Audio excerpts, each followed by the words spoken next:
The mission scroll had said nothing about rain. Naruto pulled his cloak tighter around his shoulders and squinted through the downpour at the tree line ahead. Water ran in streams down his forehead protector and dripped off his nose. Somewhere behind him, he could hear the soft, measured footsteps of Kurenai Yuhai keeping pace, and further back, the two Chunin assigned to round out their squad, a censor named Itsuki and a medical nin called Ran. The outpost should be another 2 clicks northeast. Kurenai said, appearing at his side without sound. She moved like smoke, even in the mud. Her crimson eyes caught the faint gray light filtering through the storm clouds, and she had her hair tied back in a way Naruto wasn't used to seeing. Mission mode Kurenai, no loose ends. We'll hold there until the storm passes, then push to the border. Naruto nodded. You think the intel's good? I think Tsunade-sama wouldn't have pulled me off my team's rotation and paired me with you if she wasn't worried. That was fair. The mission was a strange one. Investigate reports of a hidden weapons cache near the border of the Land of Fire and the Land of Hot Water. Normally, a Jounin and a couple of Chunin could handle recon, but the reports suggested possible connections to a larger smuggling network with ties to missing nin. Tsunade had wanted heavy hitters available if things went sideways. Naruto was, whether he liked the label or not, one of the heaviest hitters Konoha had. Asuma-sensei could have come instead of me, Naruto said, not really meaning anything by it, just filling the wet silence between footsteps. Kurenai's expression didn't change, but something shifted behind her eyes, a door closing. Asuma is on assignment in the capital. He's been there for 3 weeks. The way she said it, flat, clipped, final, told Naruto everything he needed to know about that topic. He'd heard rumors, the way everyone heard rumors in a village full of people trained in intelligence gathering.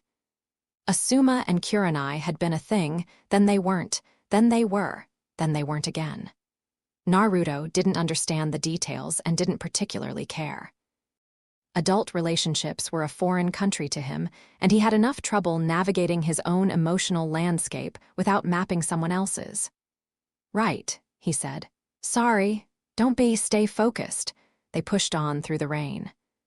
The outpost was a stone structure built into the base of a cliff face, half hidden by overgrowth and decades of neglect.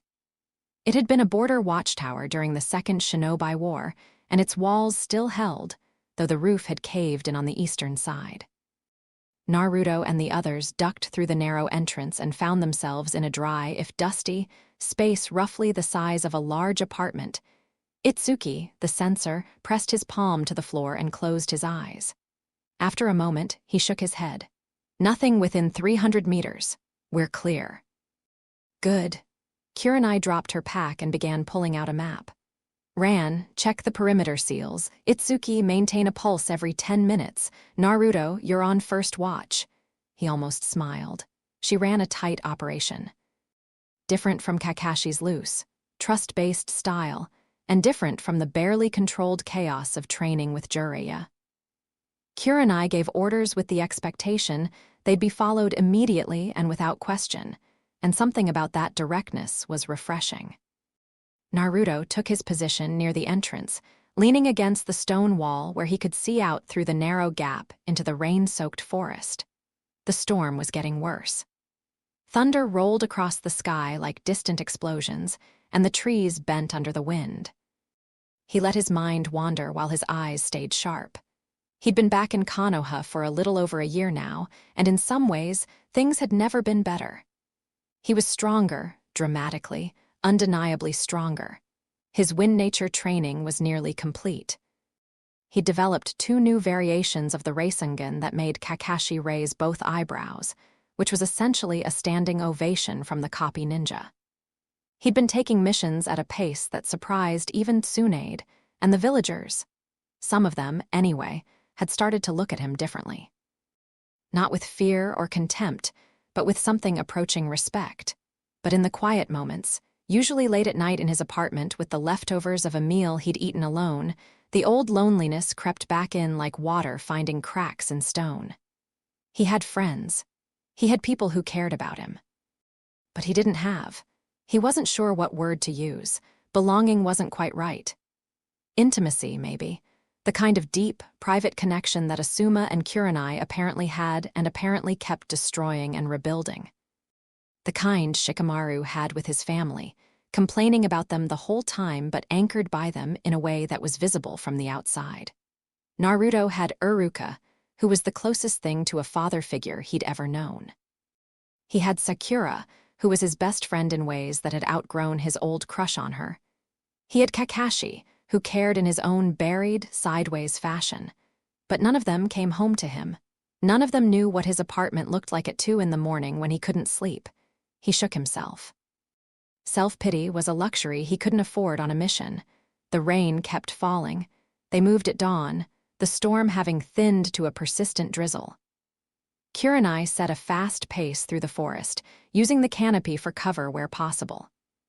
The border region was dense with old-growth trees, their trunks wide enough that 3 people could hide behind one, and the undergrowth was thick with ferns and moss-covered rocks. By midday, they'd reached the area described in the intelligence reports, a narrow valley between 2 ridgelines, with a river cutting through the center.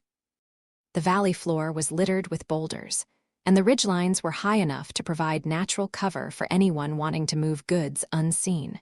Kurenai signaled a halt and pulled out a compact pair of binoculars. She scanned the valley floor methodically, section by section, while Naruto crouched beside her on the ridge. "There," she murmured. "Southeast corner, see those rock formations that look too uniform?" Naruto squinted. She was right. A cluster of boulders near the river had a strangely regular spacing, and as he looked more closely, he could see what appeared to be canvas tarps disguised with mud and vegetation stretched between them. "That's not natural," he agreed. "Itsuki, can you sense anything down there?" The sensor Nin concentrated. His face went pale. "Kurenai Teichu, I'm picking up at least 15 signatures, maybe more. They're suppressing their chakra, but I can feel the edges." 15. The intel had suggested a small operation, 5 or 6 smugglers, possibly one missing Nin as security. 15 was a different equation entirely. Kurenai's jaw tightened.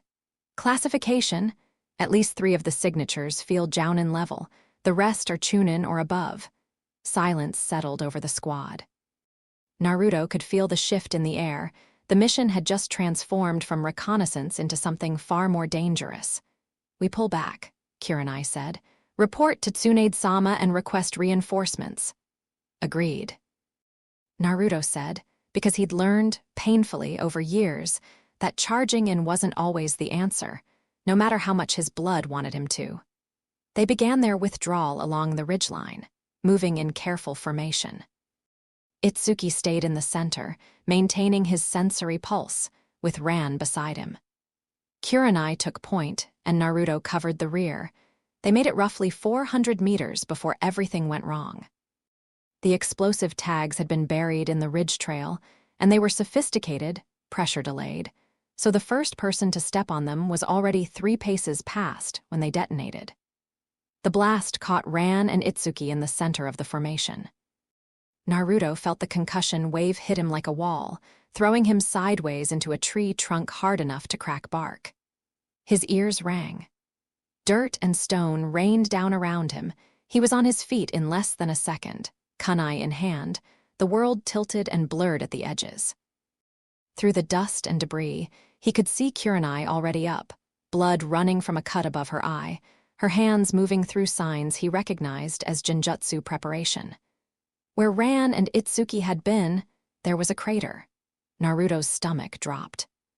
He pushed through the haze and saw Ran, or what was left of Ran. She was down, motionless, her body broken in ways that told him immediately she was gone. Itsuki was alive, but barely, crumpled against a shattered tree with his left leg bent at an angle that made Naruto's gorge rise. Contact. Kurenai barked, and then they were coming. Figures in dark clothing bursting from the tree line on both sides of the ridge, weapons drawn, moving with the coordinated precision of trained killers. Naruto didn't think. He moved. 3 shadow clones burst into existence and launched themselves at the nearest attackers, buying seconds. He grabbed Itsuki by the collar of his vest and dragged him behind a boulder, then turned to face the assault. There were at least 10 of them on this side alone, which meant others were probably circling to cut off retreat. They wore no village insignia, missing nin or mercenaries, impossible to tell in the chaos. The first one to reach him was fast, a swordswoman with a water-style blade that hummed with chakra. Naruto ducked under her first slash, drove a Rasengan into her midsection, and sent her flying backward into 2 of her companions. "Naruto, west side," Kurenai's voice cut through the noise. He spun. 5 more were coming from the west, and 2 of them were already weaving jutsu. He could see the hand signs for an earth-style technique that would destabilize the ground beneath them. Before they could finish, Kurenai stepped out from behind a tree and caught both of them in her gaze. The Genjutsu Mistress of Konoha earned her title in that moment. Both earth-style users froze mid-sign, their eyes going glassy, trapped in whatever nightmare she'd woven around their minds. One of them screamed and clawed at his own face. The other simply collapsed, but there were too many. For every one they put down, 2 more seemed to emerge from the forest. Naruto was burning through chakra fast, using shadow clones and Rasengan variants to keep the attackers at bay, but they were being pushed back, compressed into a shrinking pocket of defensible ground. A blade caught him across the ribs, not deep, but enough to send a hot lance of pain through his side. He killed the man who'd cut him with a clone-assisted Rasengan and felt nothing about it, which scared him more than the wound. "Kurenai," he shouted. "We need to move. Now." She was fighting hand-to-hand with a large man who used a 2-handed axe, and she was winning. Her taijutsu was cleaner than the man's, her movements economical and precise where his were powerful but slow. She caught his wrist on a downswing, redirected the axe into the dirt, and drove a kunai into his throat. But as the man fell, another attacker appeared behind her, a woman with short-cropped hair and a cruel smile, her hands already completing a fire-style technique at point-blank range. Naruto didn't remember crossing the distance. One moment he was 20 feet away, the next he'd tackled Kurenai to the ground, and the fireball passed over them close enough to singe his hair. The heat was incredible, a wall of scorching air that sucked the breath from his lungs. They hit the ground hard, Naruto on top, shielding her body with his. Stone and burning debris pelted his back. He could feel Kurenai's heart hammering against his chest, her breath hot against his neck. "Move." She hissed, and they rolled apart just as a volley of kunai struck where they'd been lying. Naruto came up snarling, and he felt the familiar, terrifying warmth of the fox's chakra bleeding through the seal. Not much, just a trickle, just enough. His canines lengthened, his pupils went to slits, and the next 3 attackers who came at him didn't even register as threats. He moved through them like wind through paper, but the chakra burned, and he forced it back down, locked the gate. Not here, not unless there was absolutely no choice. "The cliff," Kurenai pointed. Behind them, the ridge dropped away into a steep ravine with a river at the bottom, the same river they'd seen from above. It was a 30-meter drop, maybe more, with rapids churning below. "Can Itsuki survive that?" Naruto shouted. Kurenai looked at the injured sensor nin, then at the enemies closing in from 3 sides. Her face told him the answer. "I'll carry him." "Go." They ran. Naruto slung Itsuki over his shoulder, the man screamed, a sound that would live in Naruto's memory for years, and sprinted for the cliff edge. Kurenai ran beside him, throwing genjutsu behind them like a woman scattering caltrops, buying seconds with each illusion. At the edge, Naruto looked down. The water was white and violent, smashing against rocks with the force of 1,000 fists. "We won't survive this," he said. "We won't survive staying," Kurenai answered. They jumped. The river tried to kill them with impersonal efficiency. It pulled Naruto under, slammed him against rocks, tore Itsuki from his grip despite his desperate hold. He surfaced gasping, searching wildly, and saw Kurenai's dark hair break the surface 10 meters downstream. No sign of Itsuki, Naruto dove. The current was a living thing, a cold serpent wrapping around his limbs and dragging him sideways. He couldn't see the water was churned to white, full of silt and debris, and he reached blindly, fingers scraping stone and gravel. He found Itsuki caught against a submerged log. The man was limp. Naruto grabbed him and fought to the surface, kicking against the current with everything he had. And when he broke into air and light, he dragged the censor nin toward the bank where Kurenai was already pulling herself out of the water. They hauled Itsuki onto the rocky shore. Kurenai pressed her fingers to his neck, held for 3 seconds, and then sat back. He's gone. Naruto stared at the censor nin's face. His eyes were half open, sightless, water trickling from his mouth. He'd been alive 30 seconds ago. He'd been screaming in pain, which meant he'd been alive, and now he was nothing. Naruto had seen death before. He'd caused death minutes ago with his own hands. But something about this, the futility of it, the way he'd carried the man through fire and over a cliff only to lose him to a river, hit him in a place he didn't have armor. "We need to move," Kurenai said. Her voice was steady, but her hands were shaking. Blood from her scalp wound had mixed with river water and turned half her face pink. "They'll track us to the river and follow the current down. We need distance." Naruto nodded. He couldn't speak yet. He closed Itsuki's eyes, the way Jiraiya had taught him to do for the fallen, and then he stood and followed Kurenai into the tree line. They ran for 2 hours, putting as much distance as possible between themselves and the ambush site, using the river's tributary streams to mask their trail. Kurenai navigated with a sureness that spoke of years of experience in the field, choosing paths that offered natural cover and multiple escape routes. Naruto's side was bleeding steadily from the sword cut, and he could feel the Kyubai's chakra working to close the wound, a low, warm hum beneath his skin that he'd learned to recognize. It would heal. Everything healed. That was one of the cruel gifts of being a Jinchuriki. His body knit itself back together whether he wanted it to or not. By late afternoon, they'd found shelter. A cave system in the base of a limestone formation, hidden behind a waterfall that would mask their scent and muffle sound. Kurenai checked the interior methodically, set perimeter traps at the entrance, and finally allowed herself to sit down against the cave wall. In the dim light filtering through the waterfall, she looked exhausted. Not just physically, although that was evident in the slump of her shoulders and the dried blood crusted on her face, but something deeper. A bone-level weariness that Naruto recognized because he'd seen it in the mirror. "Let me look at your head," he said. "It's superficial." "Kurenai-san." "Let me look at it."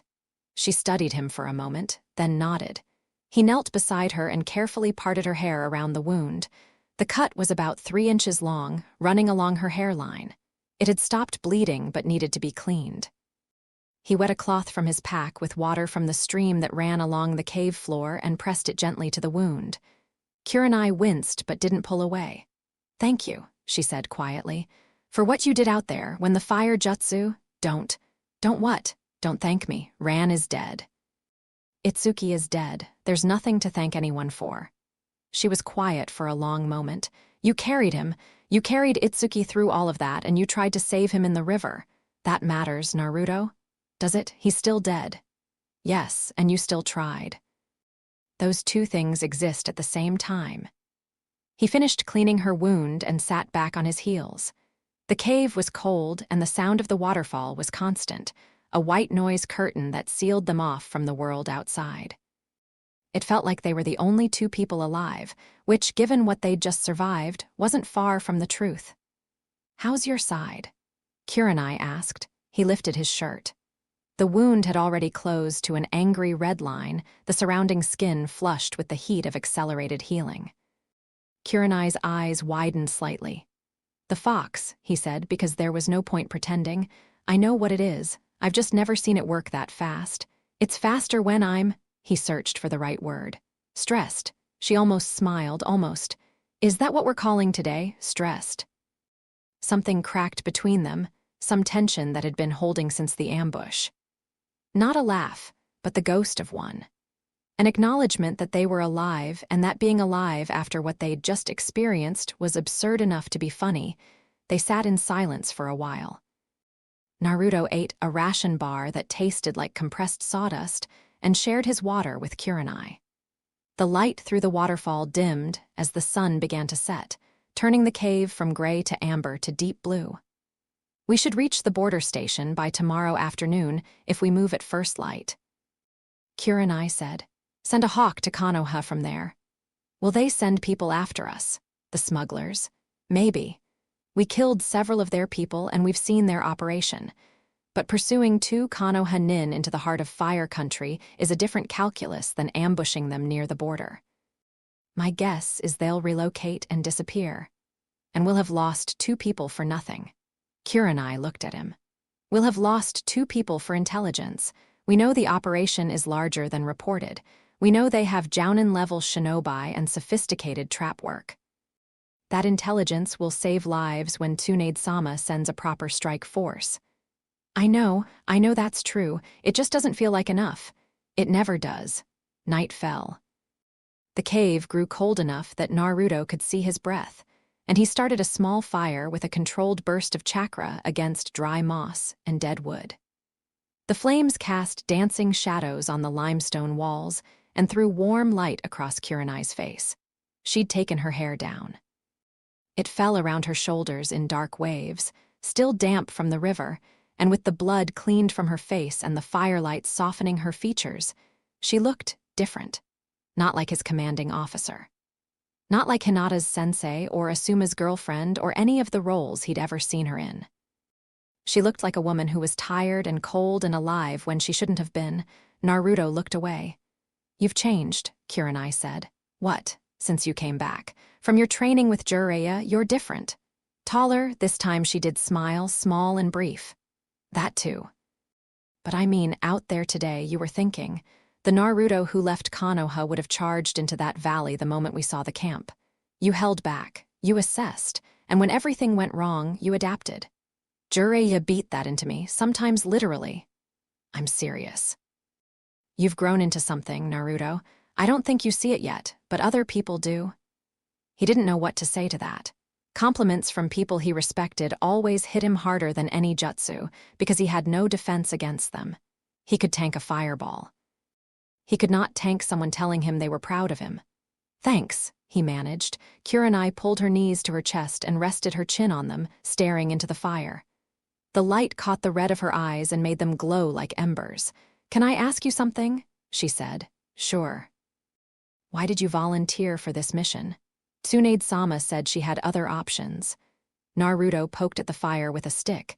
"I don't know. I've been taking a lot of missions lately." "That's not an answer," he sighed. "Because my apartment is quiet and missions aren't." Kurenai turned her head to look at him. He could feel her gaze but kept his eyes on the fire. "After everything," he continued, not sure why he was talking but unable to stop. "After coming back from training, getting stronger, all of it, I thought it would be different. I thought I'd feel settled, like I'd earned my place, and in some ways I have. People acknowledge me now. They respect me. But at the end of the day, I go home to the same empty apartment and eat dinner alone, and it's exactly the same as it was when I was 12, except now I'm old enough to understand what's missing." He stopped. He'd said too much. He always said too much when he was tired and his guard was down. "Sorry," he muttered. "You don't need to hear that," I asked. Still, Kurenai was quiet for a long time. The fire crackled, the waterfall murmured. "You know," she said finally. "Loneliness doesn't go away just because there's someone beside you. Sometimes it gets worse. Because you can feel the distance between you even when they're right there, and the gap is so small you could reach across it, but neither of you does, and you start to wonder if the gap is the point." She wasn't talking about him anymore. He could hear it in her voice, the rawness, the specificity of someone describing a wound they were still bleeding from. "Asuma," he said carefully, "we're not together. Again, for the last time or not, I don't know." She pressed her forehead against her knees. "I'm 31 years old, and I'm hiding in a cave after nearly dying. And the man I've been in love with for 5 years can't decide if he wants to have dinner with me twice a week or spend the rest of his life with me. And I'm so tired of waiting for him to figure it out." The words hung in the air, raw and exposed, And Naruto understood that she was telling him this not because he was special or because she wanted his advice, but because they were alone in a cave and they'd watched two people die today, and the normal rules had temporarily ceased to apply. Proximity and trauma and exhaustion had stripped the varnish off both of them, and what was underneath was just two lonely people sitting by a fire. "You deserve better than that," Naruto said. She lifted her head. Her eyes were wet, but she wasn't crying. She was too controlled for that, even now. "Thank you. I mean it. You're Kurenai-san, you're incredible. You're one of the strongest people I've ever met. Anyone who can't see that clearly enough to hold on to you is an idiot." "He's not an idiot, he's afraid. There's a difference." "Is there?" She laughed, a real one this time, and it transformed her face. "You sound like your father." The words hit him like a physical impact. "You knew my father?" Kurenai blinked, seeming to realize what she'd said. Yes, not well, I was young, but I remember him." Everyone knew the fourth, but I'd seen him around the village before he became Hawkage. He had that same directness. Said exactly what he thought without cruelty, but without hesitation. No one ever told Naruto things about his father. Not casually, not like this, like a memory shared around a campfire. The third had kept the secret of his parentage for so long that even now, when it was known, people treated the topic like fragile glass. "What else?" he asked, and he could hear the hunger in his own voice. Kurenai studied him, and whatever she saw in his face made her decision. He laughed easily. "That's what I remember most." He had this way of being completely serious one moment and then cracking a joke the next, and you could never predict which one was coming. "And he looked at your mother like she was the entire reason the sun came up." Naruto's throat closed. He turned away toward the cave wall because he didn't want her to see his face. He pressed his palm against the cold stone and breathed. "Sorry," Kurenai said softly. "I shouldn't have." "No." His voice was rough. "No, thank you. No one ever tells me stuff like that. They tell me he was a hero or he was a great Hawkage, but no one tells me he laughed. He swallowed hard. "That's what I wanted to know." When he turned back, the distance between them had shrunk. Not physically, neither of them had moved, but something in the air had shifted. Some wall had come down. They looked at each other across the fire. Two people who were more lonely than either of them usually admitted, stripped raw by violence and grief, and the particular vulnerability of being alive when you shouldn't be. What happened next didn't happen all at once. It wasn't a movie scene where two people suddenly lunged at each other. It was slower than that and more human. It was Kurenai reaching out to touch the healing wound on his side, her fingers light and clinical, and then not clinical. It was Naruto catching her hand and holding it, and both of them knowing he should let go and neither of them pulling away. It was the long, terrible, electric moment of looking at each other and understanding exactly what was about to happen and having one last chance to stop it. Naruto was the one who closed the distance, because he'd never been any good at holding back from something he wanted, and Kurenai met him halfway, because she was tired of waiting for someone who never arrived. The kiss was tentative, questioning, a sentence with a question mark at the end. Kurenai pulled back and looked at him, and he could see the war in her eyes, sense and desire and grief and guilt all fighting for territory. "This is a mistake," she whispered. "I know. I'm 13 years older than you. I know. If anyone found out, I know." She kissed him again, and this time there was no question mark. The fire burned low and the waterfall kept its constant murmur, screening them from the world, and for a few hours in a cold cave in the borderlands, two lonely people were not lonely. Naruto woke before dawn. The fire had gone to ash, and the cave was gray with the first thin light of morning. Kurenai was asleep beside him, her back to his chest, and for a single, half-asleep moment, everything felt simple and warm and right.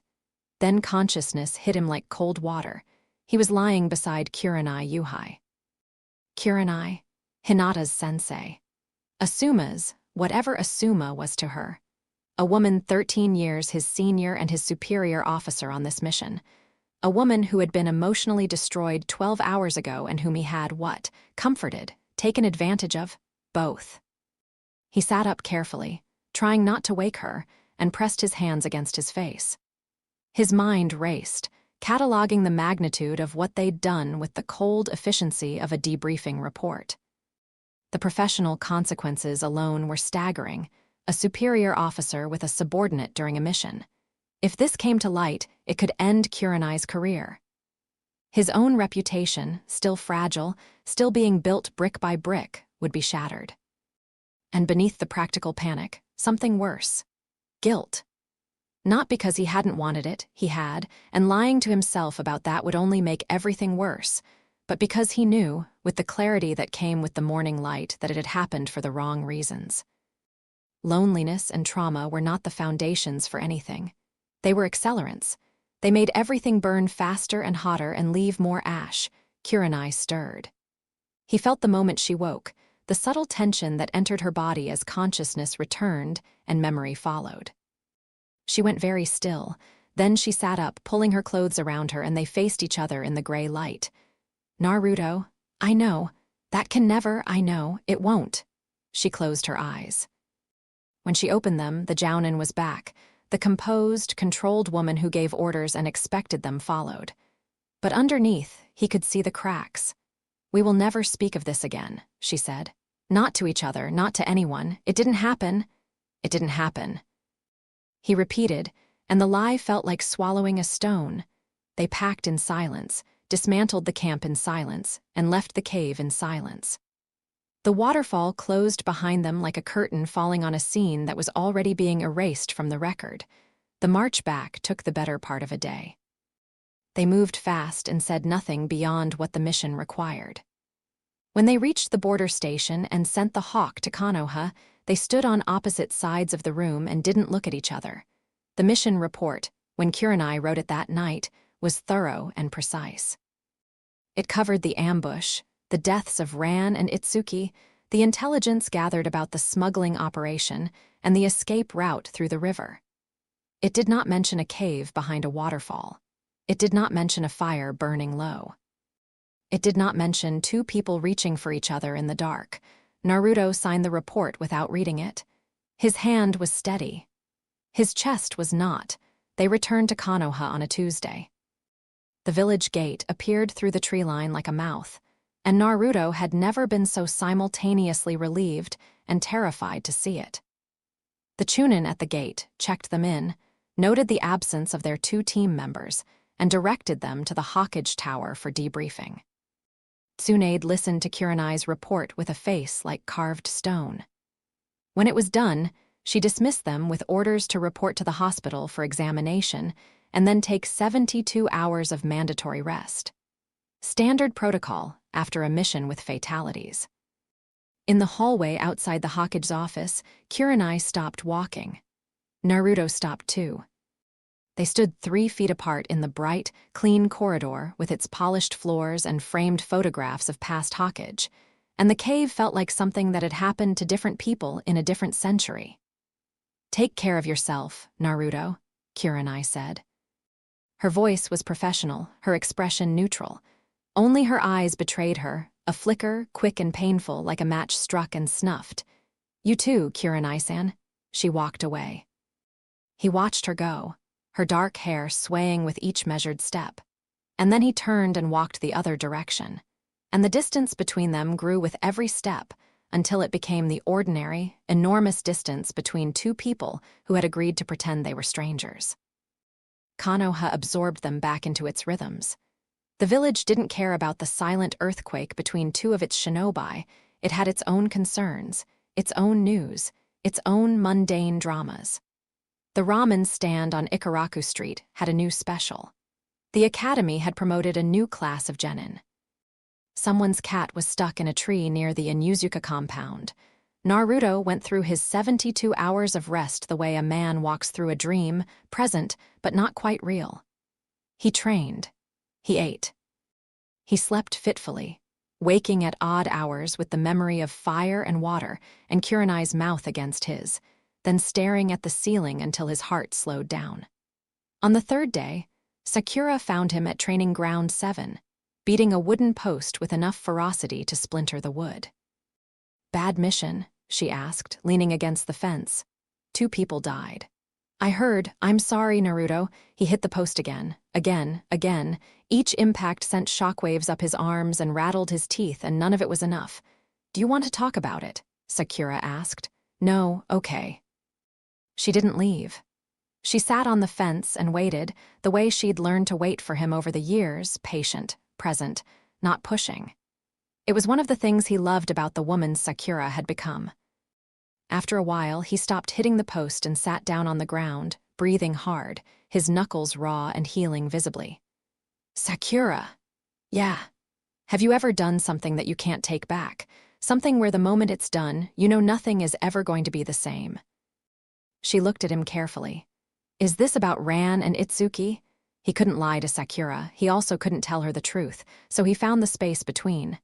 It's about everything, the mission, coming home, all of it. She hopped down from the fence and sat beside him, shoulder to shoulder. I think everyone has moments like that. The trick is figuring out whether you let them define you or you define them. What if you don't get to choose? You always get to choose. That's the part they don't tell you at the academy. No matter how bad it gets, you always have the next decision. He leaned his head against hers just for a moment. She smelled like the hospital, antiseptic and mint, and it was grounding in a way he desperately needed. Thanks, Sakura. Anytime. Now come on, I'll buy you ramen. You look like you haven't eaten in days. He hadn't, really. But he followed her, because she was his friend and she was trying, and because the alternative was sitting alone with the thing inside him that had no name and no solution. A week passed. Then, too, life resumed its normal shape, or something close to it. Naruto took another mission, a simple escort, C rank, practically a vacation, and then another, and then another. He was filling his hours the way a man fills sandbags before a flood, building walls against the quiet. He didn't see Kurenai. This was partly deliberate and partly just the natural geography of a large village. Their routines didn't overlap, their circles didn't intersect. He trained at different grounds. He ate at different times. He walked different streets. The avoidance was mutual and unspoken and absolute. And then Asuma came home. Naruto heard about it the way everyone heard about everything in Konoha, through the whisper network that was faster than any jutsu. Asuma Sarutobi had returned from his extended assignment in the capital. He'd been spotted at the Jounin standby station. He'd been seen buying flowers. Flowers. Naruto understood what that meant, and the understanding sat in his stomach like a cold stone. 3 days after Asuma's return, Naruto was walking past the barbecue restaurant that Team 10 favored when he saw them through the window. Asuma and Kurenai sitting across from each other at a corner table. Asuma was talking, leaning forward with that easy confidence he wore like a second skin, his cigarette forgotten in the ashtray. Kurenai was listening with a small, careful smile. They looked like a couple. Naruto stood on the street with the evening crowd flowing around him and watched for exactly 3 seconds. Then he turned and walked away, and if his pace was faster than usual, that was because he had somewhere to be. He always had somewhere to be now. He went to the memorial stone. He hadn't planned to. His feet just carried him there, the way they sometimes did when his conscious mind was too full to navigate. The stone was cool and dark in the twilight, its surface covered with names he couldn't read in the fading light. He sat down on the grass and breathed. You're here late. Naruto looked up. Kakashi stood behind him, hands in pockets, his one visible eye curved in its usual almost smile. He'd appeared without sound, without warning, the way he always did. Could say the same about you, Naruto said. Kakashi shrugged and sat down beside him, cross-legged, looking at the memorial stone the way he'd been looking at it for as long as Naruto had known him, with a quiet, familiar grief that was as much a part of him as his mask. I heard about the mission, Kakashi said. The border operation. Losing Ran and Itsuki. Yeah, Kurenai filed an excellent report, thorough. She's thorough. Kakashi glanced at him. That glance contained more perception than most people managed in an hour of conversation. Kakashi saw things. It was his curse and his gift. You seem unsettled. Kakashi said mildly. 2 people died on my watch. They died on Kurenai's watch, technically. She was mission lead. Same thing. It's not, actually, but I understand why it feels that way. Kakashi looked back at the stone. The ones we lose stay with us. But they become part of the weight we carry, not the weight that carries us. There's a difference, and it takes time to learn it. Naruto said nothing. The evening deepened around them, and the first stars appeared over Konoha. Naruto. Kakashi said, and something in his tone shifted lighter, but somehow more serious. If you ever need to talk about anything, not just mission trauma, but anything, my door is open. Metaphorically. My actual door is usually locked because I don't like visitors. Naruto snorted despite himself. Thanks, Kakashi-sensei. Don't call me sensei, it makes me feel old. You are old. Hurtful but fair. They sat together until the stars thickened, and the memorial stone became a shadow among shadows, and Naruto thought about doors. The ones you walked through, and the ones you locked behind you, and the ones that stayed open whether you wanted them to or not. 6 weeks after the mission, Kurenai didn't show up for her team's morning training session. Naruto wouldn't have known this normally. It was outside his orbit, not his business, nothing to do with him. But Kiba mentioned it at the weapons shop when Naruto was buying replacement kunai, and the casual comment landed like a punch. She's been weird lately, Kiba said, examining a set of military pills. Tired, distracted. Yesterday, she almost walked into a lamppost, and I'm talking about Kurenai-sensei, who doesn't even bump into things during genjutsu training. And now, she just cancels morning session with no explanation. She's probably still processing the mission, Naruto said, keeping his voice level. We lost 2 people. Kiba sobered. Yeah, I know, I just worry about her, you know. She's not the type to let things show, so when things show, it means it's bad. Naruto nodded and bought his kunai and left and stood on the street outside the shop with his heart doing something complicated in his chest. It could be anything. Mission trauma, relationship stress, a cold, a bad night's sleep. There were 1,000 explanations, and 999 of them had nothing to do with him. But there was one. He went home and sat on his bed and tried to think rationally, which was like trying to hold water in his fists. The timeline, he counted backward, forward, backward again. 6 weeks. He wasn't a medical nin, but he'd had basic field training, and he knew, everyone knew, that 6 weeks was when certain things became undeniable. No, he said to his empty apartment. No, that's no. But the word felt hollow, and the apartment felt smaller, and the silence pressed in from every side. He didn't seek Kurenai out. He didn't go to her apartment or her training ground or any of the places she might be. That was the agreement. It didn't happen. They were strangers who had never been anything else, but he watched. From a distance, through the ordinary observations of village life, he watched. And over the next week, what he saw scared him more than any enemy. Kurenai appeared at a tea shop looking pale. Kurenai left a Jounin meeting early. Kurenai was seen at the hospital and emerged 40 minutes later walking stiffly. Her face blank in the way that meant everything was happening behind it. 10 days after her mistraining session, Naruto was at Ikaraku's, mechanically eating ramen he couldn't taste when someone sat down on the stool beside him. He glanced over.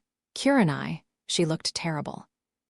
Not in any way that would be obvious to a casual observer. Her clothes were clean, her hair was styled, her posture was composed.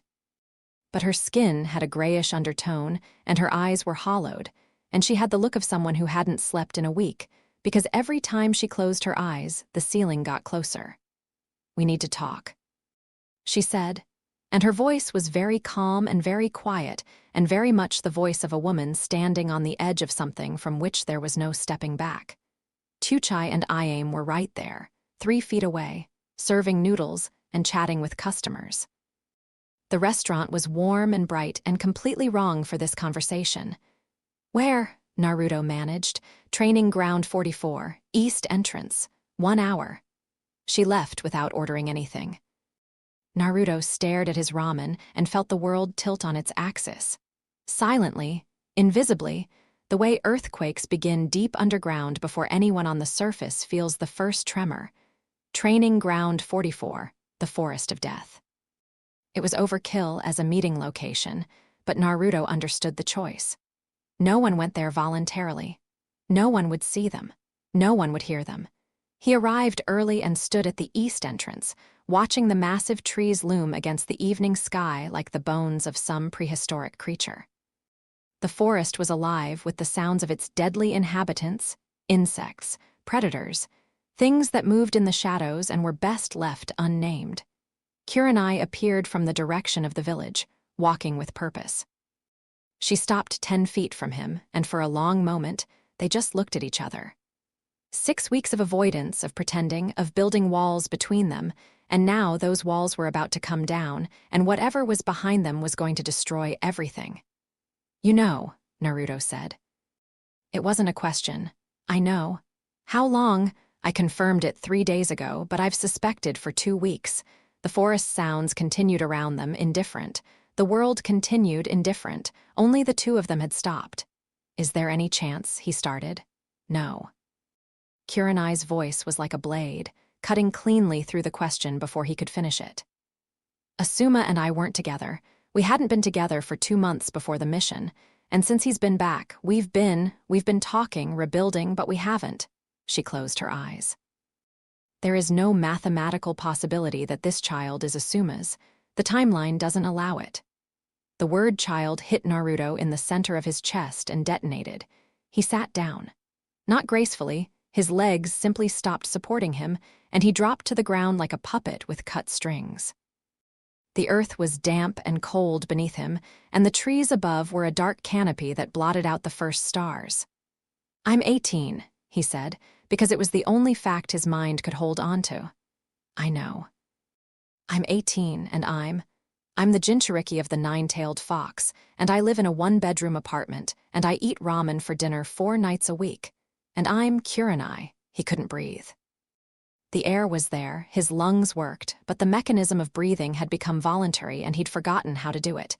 Kurenai crossed the distance between them and knelt in front of him. Her hands gripped his shoulders, firm and grounding. "Breathe, Naruto. Breathe," he breathed, in, out, in. Out, the world steadied by degrees. "I haven't told anyone," Kurenai said. "The hospital visit was with a civilian doctor in the outer district under a different name. No one in the shinobi world knows yet. Yet, because this isn't something that stays hidden, Naruto. Not forever. Not even for long." He looked up at her. She was kneeling in front of him on the cold ground outside the forest of death, and her red eyes were steady and terrified and absolutely, mercilessly honest. "What do we do?" he asked. "I don't know." In all his life, through every trial and every battle and every moment of desperation, Naruto had always been able to find the next step. Charge forward. Try harder. Believe louder. His entire existence was built on the refusal to accept that a situation was impossible. He looked at Kurenai Yuhai, who was carrying his child, whose life was about to collapse, whose name would be dragged through the village the same way his had been dragged for 18 years. And for the first time in his life, Naruto Uzumaki could not see the path forward. The forest of death loomed behind them, and above them, the stars came out one by one, cold and beautiful and offering no guidance at all. Chapter 2. What grows in the dark Kurenai hadn't vomited in 4 days, and she was starting to think the worst of it had passed. Then she opened her refrigerator, caught a whiff of leftover miso, and barely made it to the bathroom in time.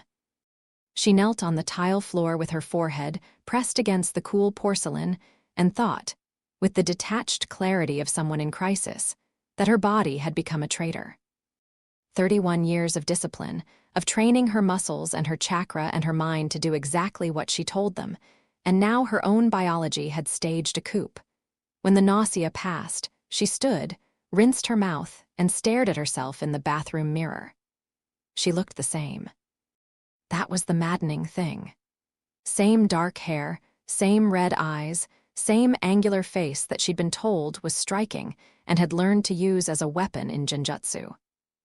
Eye contact was half the battle, and people tended to hold the gaze of a beautiful woman a fraction of a second longer than they should. Same body, lean and strong from years of active duty. No visible evidence of the catastrophe unfolding inside her, 7 weeks. 7 weeks since the cave. 7 weeks since she'd made the single worst decision of her adult life, and 4 days since that decision had become an irreversible biological fact. She got dressed. Not her usual mission outfit. She'd switched to looser clothing over the past week, telling herself it was for comfort, knowing it was for concealment, hating herself for the cowardice of it. A dark red tunic over mesh armor, standard shinobi pants. Her forehead protector tied at her waist because wearing it on her head made the morning headaches worse. Her apartment was on the 3rd floor of a building near the academy, a place she'd chosen years ago for its proximity to her team's usual meeting ground and its distance from the Jounin Quarter, where Asuma lived. That distance had been strategic during their first breakup. During the second, it had been a relief. Now it was simply geographic fact, as meaningless as any other detail of a life that was about to come apart at the seams. She made tea. Ginger tea, because the civilian doctor, Hara-sensei, a quiet woman in her 50s who ran a clinic in the merchant district and didn't ask questions, had recommended it for the nausea. Kurenai held the warm cup in both hands and watched the steam rise, and tried to organize her thoughts into something resembling a plan. The facts were these. She was pregnant. The father was Naruto Uzumaki, who was 18 years old and a Jinchuriki, and the son of the 4th Hokage and the most politically significant shinobi in the village, whether he knew it or not. She was currently in the early stages of reconciling with Asuma Sarutobi, who believed their relationship was picking up where it had left off before his assignment to the capital. She was a Jounin sensei responsible for 3 young shinobi who looked to her for guidance and stability. She was, by any reasonable standard, ruined. The tea tasted like nothing. She thought about her options, laying them out the way she'd lay out tactical scenarios before a mission. Option 1, terminate the pregnancy. Hara-sensei had mentioned it as a possibility, gently, without judgment, the way good doctors did. It was the cleanest solution. No one would ever know. She could continue her life as though the cave had never happened, and the only cost would be the one she paid privately, in the dark, for the rest of her life. She put the cup down. Her hand was steady. Her stomach was not. She'd thought about it. She'd spent 3 full days thinking about it, turning it over from every angle, examining it with the same rigor she applied to mission planning. And she'd found, at the bottom of all that analysis, a simple, irrational, unshakable truth. She couldn't do it. Not because of morality or philosophy or any principle she could articulate. She simply couldn't. The knowledge of what was growing inside her had taken root alongside it, and the two were intertwined, and cutting one meant cutting both. Option 2. Have the child, claim it was Asuma's. This required the timeline to work, and it didn't. Asuma had been in the capital during the window of conception. He knew when they'd last been together, the night before he left, 8 weeks before the mission. The math wouldn't survive scrutiny. And even if she could somehow fudge the dates, the child would eventually be born and eventually grow, and Naruto Uzumaki's features were not subtle. Blonde hair, blue eyes, that jaw. One look and anyone with functioning vision would know. Option 3, have the child and tell the truth.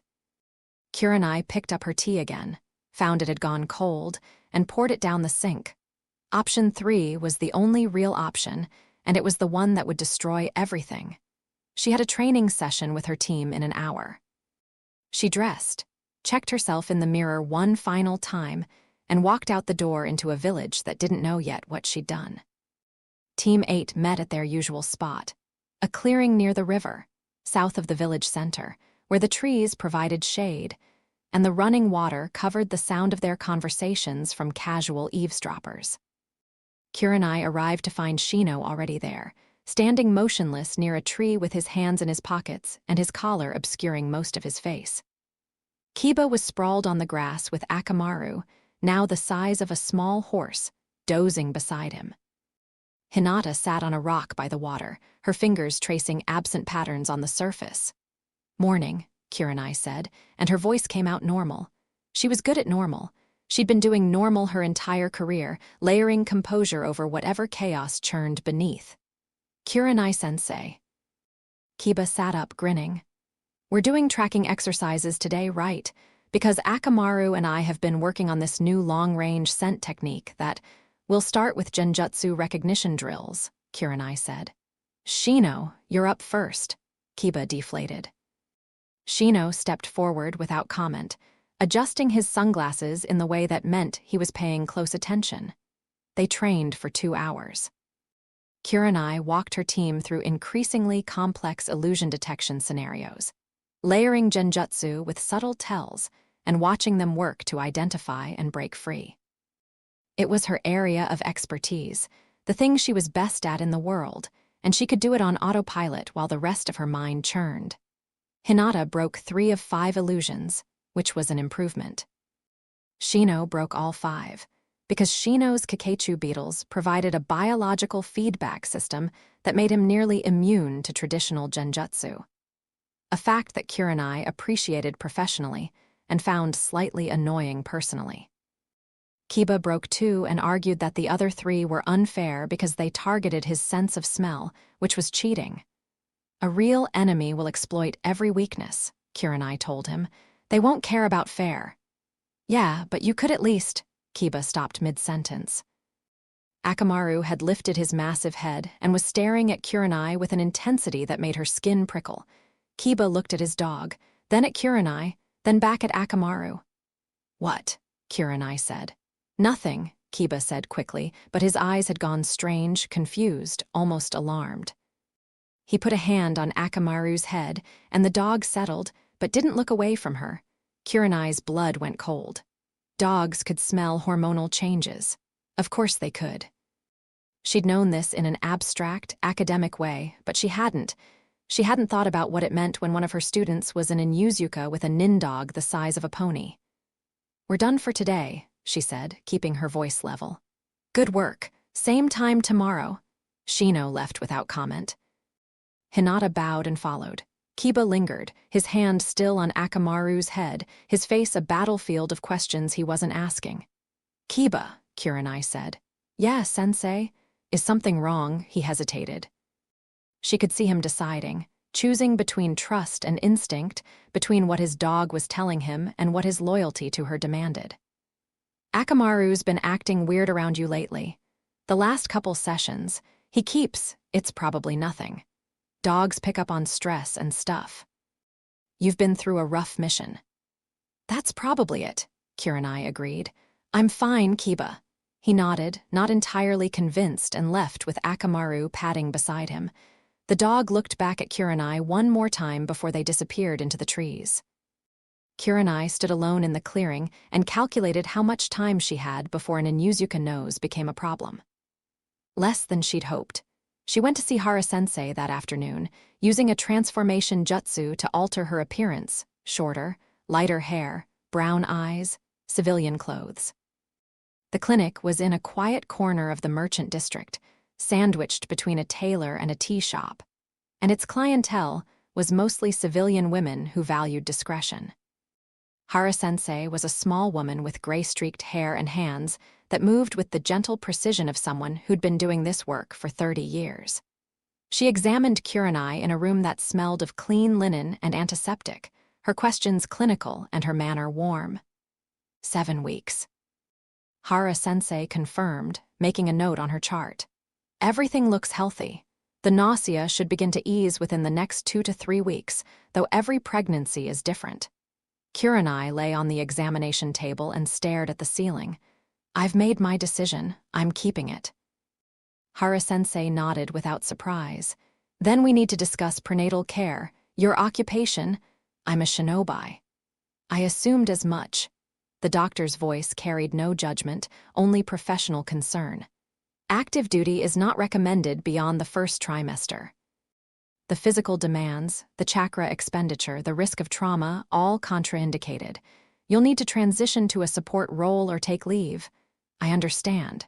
Do you have a support system? The father, Kurenai's hands tightened on the edges of the table. It's complicated. It usually is. Hara-sensei patted her arm. I'm here for the medical side. Whatever the circumstances, my job is to make sure you and the baby are healthy. Everything else is yours to navigate." Kurenai thanked her, paid in cash, and left through the back entrance. She dropped the transformation once she was 3 blocks away and walked home through streets that were starting to fill with the early dinner crowd. Families, couples, groups of friends spilling out of restaurants and shops. The village alive with the ordinary business of living. She passed the Yamanaka flower shop and saw Ino arranging a display of white lilies in the window. The girl waved. Kurenai waved back. She passed the barbecue restaurant and thought of Asuma, who had taken her there 2 nights ago and talked about his time in the capital and the politics of the fire daimyo's court, and how he'd missed her every single day.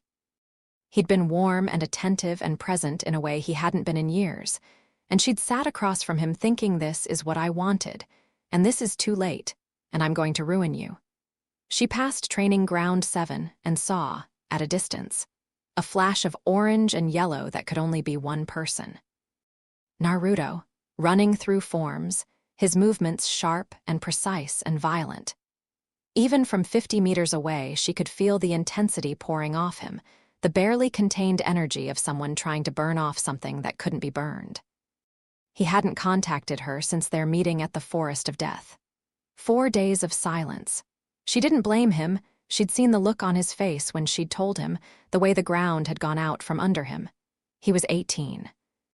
However mature he was, however much he'd grown, she dropped a weight on him that would have staggered someone twice his age. But she needed to talk to him again. Because the clock was ticking, and every day she didn't act was a day the truth grew harder to tell and the consequences grew worse. She went home. She made dinner, plain rice, steamed vegetables, nothing that might trigger the nausea.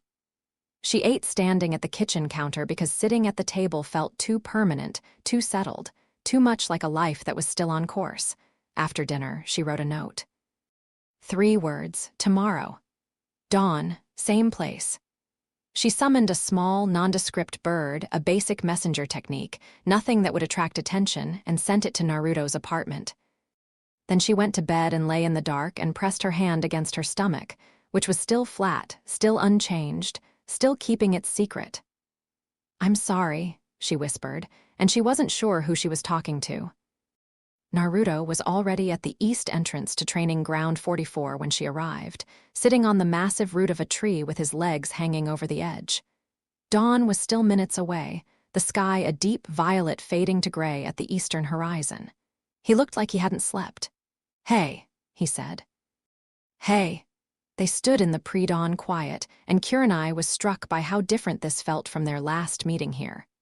4 days ago, the revelation had been a bomb, and they'd both been standing in the blast radius.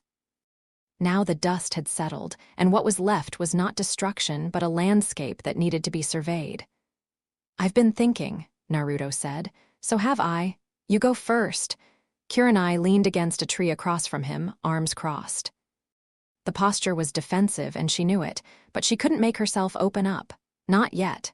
Not until she'd said what needed to be said. The civilian doctor confirmed it. 7 weeks. The pregnancy is healthy and progressing normally.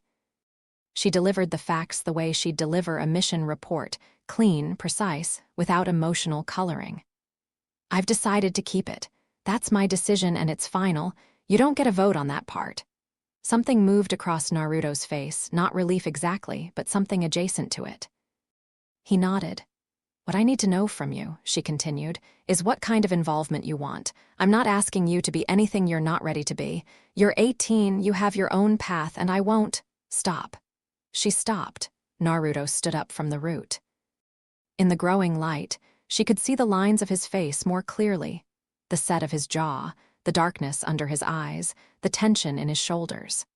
He looked older than 18. He looked like someone who'd been carrying something heavy for days and had finally figured out how to hold it. "I grew up without a father," he said. "I grew up without either parent. I know exactly what that does to a kid. I lived it every single day. And I swore, I didn't swear it out loud, I didn't make some big, dramatic promise, but I swore to myself a long time ago that if I ever had a kid, I would be there. Not sometimes. Not when it was convenient. There. His voice was steady. His eyes were not, they were bright, too bright, and he was blinking rapidly. I know I'm 18, he said. I know this isn't how it was supposed to happen. I know I'm not ready, but I don't think anyone's ever ready, and I'm not going to let that be an excuse to walk away. Kurenai's throat tightened. She pressed her lips together and breathed through her nose. The Kyuubi, she said, because she had to address it. The village, people are going to ask questions about the child, whether the seal affects. I've thought about that. He ran a hand through his hair. I don't know the answer. I don't know if being a Jinchuriki is hereditary or if the seal affects my genetics or whatever. But that's a problem for later. Right now, the problem is Asuma. The name dropped between them like a stone into water, and the ripples spread outward in every direction. Yes, Kurenai said. Asuma. Naruto sat back down heavily. He's going to kill me. He's not going to kill you.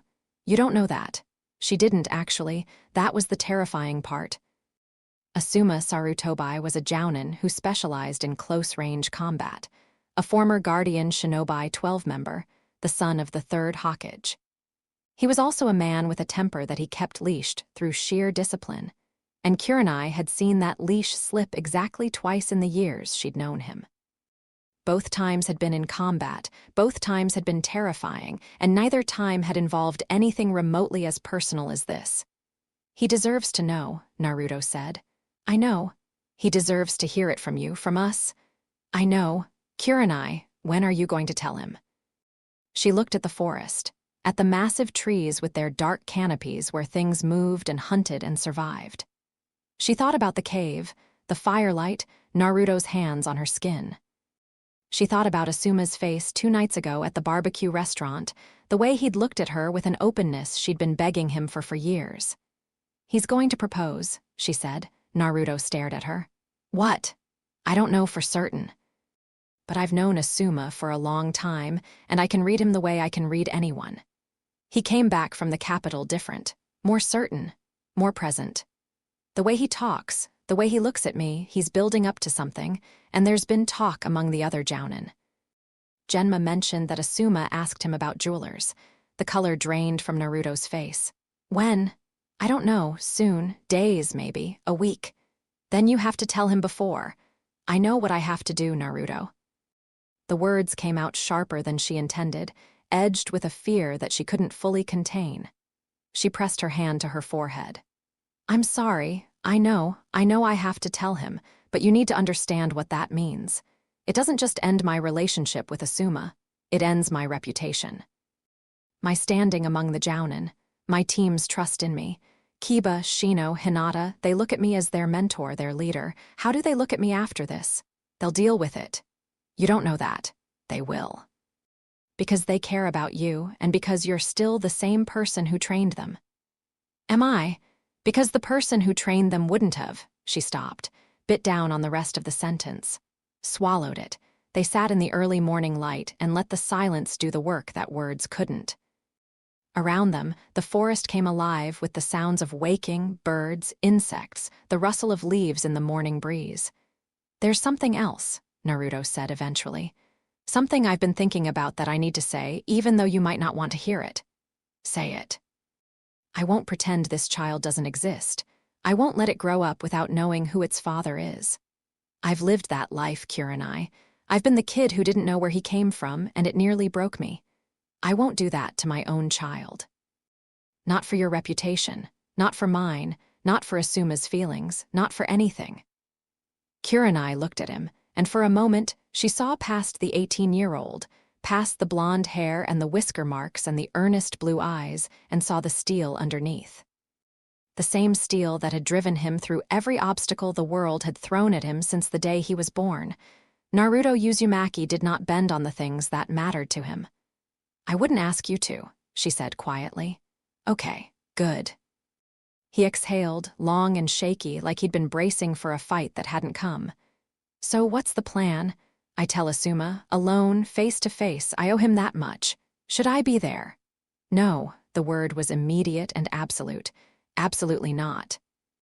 If you're there when I tell him, his first instinct will be violence, and I don't want to be standing between two jounin trying to kill each other. He'd really. Yes, he would, and I wouldn't blame him. Naruto went quiet, processing this. He'd fought S-rank criminals and tailed beasts and rogue ninja who wanted him dead, but the prospect of facing Asuma Sarutobai's fury was something different. This wasn't a battle he could win with jutsu or determination. This was a human reckoning, and the only weapons were words and truth and the willingness to stand still while someone hurt you. When? He asked again. Give me 3 days. I need to prepare. 3 days. And Naruto, until I tell him, you can't tell anyone. Not Sakura, not Kakashi, not Uruka. No one. The moment this gets into the village rumor network, it's over. It has to come from me. He nodded. She could see how much the secrecy cost him. Naruto was, by nature, open and honest to a fault. Asking him to carry a secret was like asking a river to flow backward. It could be done, but not without force and not for long. 3 days, he said. Then what? Then we deal with whatever comes. She pushed off from the tree and straightened her clothes, composing herself layer by layer, posture first, then expression, then the subtle adjustment of chakra that smoothed the edges of her emotional state into something unreadable. The mask of the jounin. The armor of a woman who had learned long ago that survival meant never showing the wound. Kurenai. She looked back. Naruto was still sitting on the root, the morning light catching his hair and turning it almost white. For what it's worth, I'm sorry for all of this. I'm sorry. Don't apologize for something we both did. I'm not apologizing for what we did. I'm apologizing for what's about to happen. She left before her composure cracked. She walked through the forest, and back into the village, and through streets that were waking up around her. Vendors opening shops and children heading to school, and the whole machinery of ordinary life grinding on. Oblivious to the fact that 3 days from now a bomb was going to go off in the middle of it. The first of the 3 days was the hardest, because it was the day Asuma asked her to dinner. He showed up at her apartment around noon, unannounced, wearing civilian clothes and smelling like the cigarettes he kept saying he was going to quit. He leaned in the doorway with that lazy, confident posture that had attracted her to him in the first place. All those years ago, when they'd been young jounin finding their footing, and she'd thought he was arrogant, and he'd thought she was cold, and they'd both been wrong. Dinner tonight. He said, not barbecue, somewhere nice, that place by the river with the private rooms. The place by the river was expensive and romantic, and the kind of restaurant where people went to celebrate things, or to begin them. Asuma. Before you say no, I know I've been pushing. I know I come on strong when I'm trying to make up for being an idiot, but I've been doing a lot of thinking, Kurenai.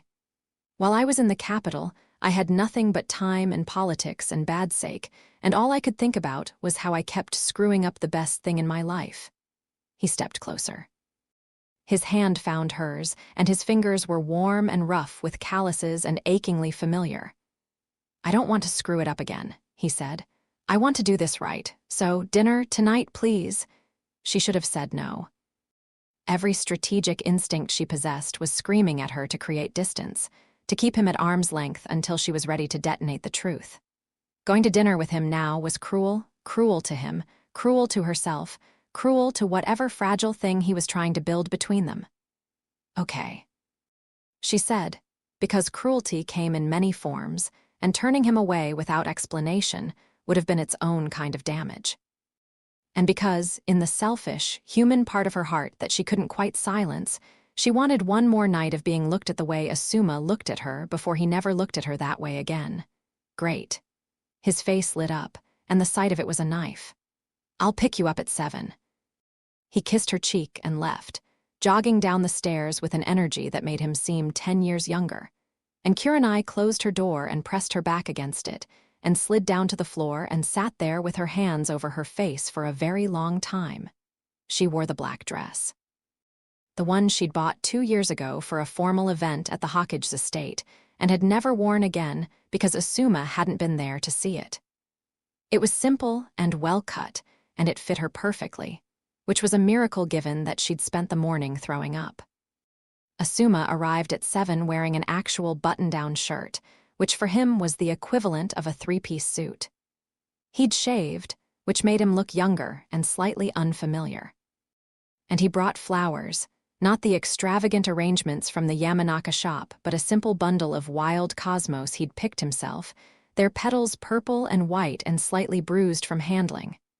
"You picked these," Kurenai said, holding them. "Is that obvious?" And Yamanaka arrangement wouldn't have dirt on the stems. He laughed, and the sound was so genuine and so warm that something inside her cracked like thin ice. The restaurant was everything she'd expected, quiet, intimate, lit by candles and paper lanterns. Their private room overlooked the river, which reflected the lights of the village in wavering gold ribbons. The food was excellent, the sake was excellent, Asuma was excellent.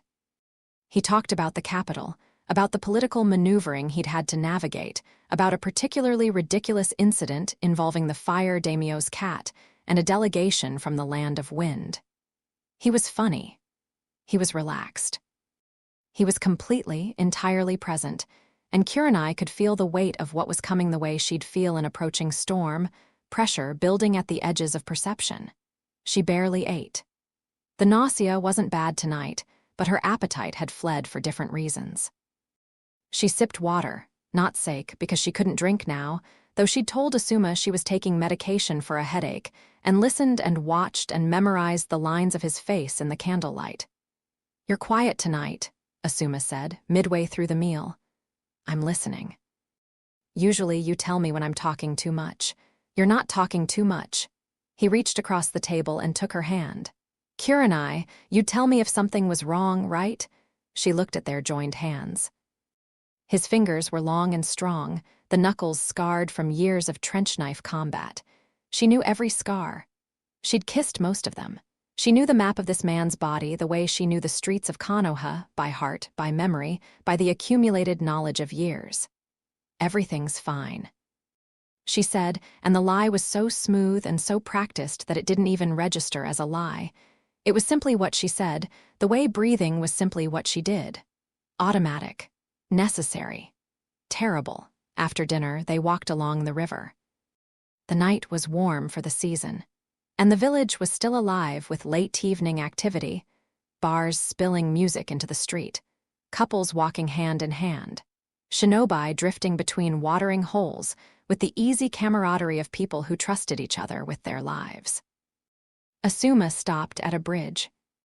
The same bridge, Kurenai realized with a jolt, where they'd had their first kiss 6 years ago after a mission celebration that had gone late, and they'd ended up walking home together, and he'd said something stupid and she'd laughed, and then they were kissing and neither of them had planned it. "I remember this spot," he said, leaning on the railing. "So do I. You were wearing that green dress, the ugly one. It wasn't ugly. Kurenai, it was very ugly." She laughed despite everything, and he turned to look at her, and the expression on his face was one she'd seen before, but never quite like this. Open, certain, decided. "I love you," he said. "I know I've said it before, and I know I've been bad at showing it, and I know I've hurt you by being inconsistent and afraid and all the other things you've rightfully called me out for. But I love you, and I'm done being afraid of it." He reached into his pocket. The world slowed. The river continued to murmur beneath the bridge. The lights of the village continued to dance on the water. A couple walked past behind them, laughing about something, and the sound faded as they moved away. Asuma pulled out a small box. Dark wood, polished, with the Sarutobi clan crest inlaid in silver on the lid. "I talked to my father before he died," Asuma said, and his voice had gone rough in a way that told Kurenai he was fighting to keep it steady. "One of the last conversations we had. He told me that the only thing he regretted was the time he spent putting duty before the people he loved. He said the will of fire wasn't about the village, it was about the people in it, the specific people, the ones you'd burn for." He opened the box. Inside, on a bed of dark silk, was a ring. Simple, elegant, a band of white gold with a single red stone that caught the candlelight and threw it back like a tiny ember. "Kurenai Yuhai," Asuma said. "Will you marry me?" The river ran. The lights danced. The world waited. Kurenai looked at the ring and saw in its small, perfect facets the reflection of every possible future collapsing into one terrible point. She saw the life she'd wanted. This man, this commitment, this certainty, offered to her at the exact moment it had become impossible. She saw the cosmic, merciless timing of it, the way the universe had arranged itself to present her with her deepest desire and her deepest shame in the same breath. She should have said no. She should have told him the truth right there on the bridge where they'd first kissed. Let the place that had been their beginning also be their end.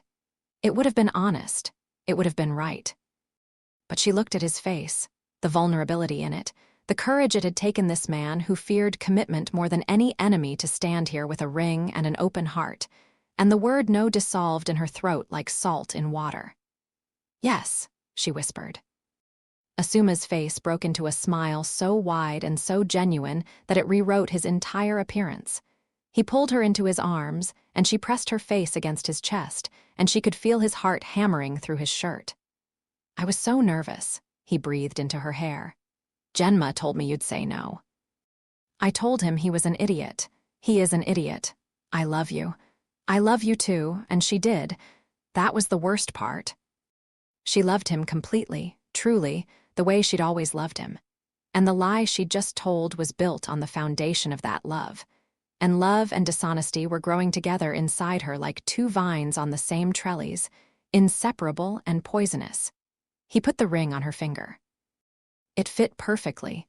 They walked home together, hand in hand, and Kurenai felt the weight of the ring like a shackle and thought, "I have ruined 3 lives tonight. Mine, his, and one that hasn't even started yet." She didn't sleep. Asuma stayed the night. Of course he stayed. It was their engagement night. And she lay beside him in the dark, listening to him breathe and running through the scenarios in her head with the obsessive repetition of someone trying to solve an impossible equation. She'd said yes. She'd said yes, and now the situation had metastasized from terrible to catastrophic. Before, she'd been a woman hiding a pregnancy. Now she was a woman hiding a pregnancy while wearing another man's ring, and every hour she didn't tell the truth added another layer of betrayal to a foundation already crumbling. 2 days. She'd told Naruto 3 days, and 1 was already gone. 2 days to find a way to say to the man sleeping beside her, "I'm carrying another man's child, and that man is Naruto Uzumaki, and I said yes to your proposal knowing this, and I am sorry in a way that the word sorry cannot contain." She pressed her hand to her stomach again. Still flat. Still secret. Beside her, Asuma mumbled something in his sleep and rolled toward her, his arm draping across her waist. His hand came to rest, by pure chance, on her stomach. Kurenai stared at the ceiling and did not move and did not breathe and felt, with perfect clarity, the exact moment her heart broke. The second day brought Naruto. She found him waiting outside her building at 6 in the morning, standing across the street with a hood pulled over his distinctive hair, trying and failing to look inconspicuous. His face, when he saw her, was a complicated mixture of urgency and dread. "Not here," Kurenai said, already walking. He fell into step beside her, keeping distance, 2 shinobi who happened to be moving in the same direction. They ended up at a small park on the village's eastern edge, one that was deserted at this hour. Morning mist hung in the trees, and the grass was wet with dew. Kurenai sat on a bench and Naruto stood in front of her, and the ring on her finger caught the early light. Naruto saw it. His eyes locked onto it and stayed there, and his expression went through a rapid, visible sequence: confusion, recognition, disbelief, and then something cold and hard that she'd never seen on his face before. "Is that what I think it is?" he said. "Not a question. He proposed last night." "And you said yes." "I said yes." Naruto turned away. He walked 3 steps, stopped, pressed his hands to the top of his head, and stood there with his back to her. His shoulders rose and fell with controlled breathing. When he turned back, the cold, hard thing was still in his eyes. "Why?" "Because I couldn't." "You couldn't what? You couldn't tell him the truth? You couldn't say no to the man you're about to destroy? You couldn't." He caught himself, closed his eyes, breathed. When he opened them, some of the anger had been replaced by something worse, hurt. Kurenai. You told me 3 days. It's been 1 day and you're engaged. I didn't plan this. He surprised me. That's not an explanation. No, it's not. She stared at the ring. I don't have an explanation, Naruto. I have a mistake, another one, added to the pile. He sat down on the bench beside her heavily, leaving a foot of space between them. The mist curled around their ankles. You have to tell him, Naruto said. Today, I know. Not in 2 days, today, I know. Because every hour you don't tell him is an hour you're wearing his ring while you're pregnant with my child, and I will not be part of that. I will carry my share of the guilt for what happened in that cave, but I will not carry the guilt of watching you marry him. Kurenai flinched. The words hit exactly where he'd aimed them, and she deserved everyone.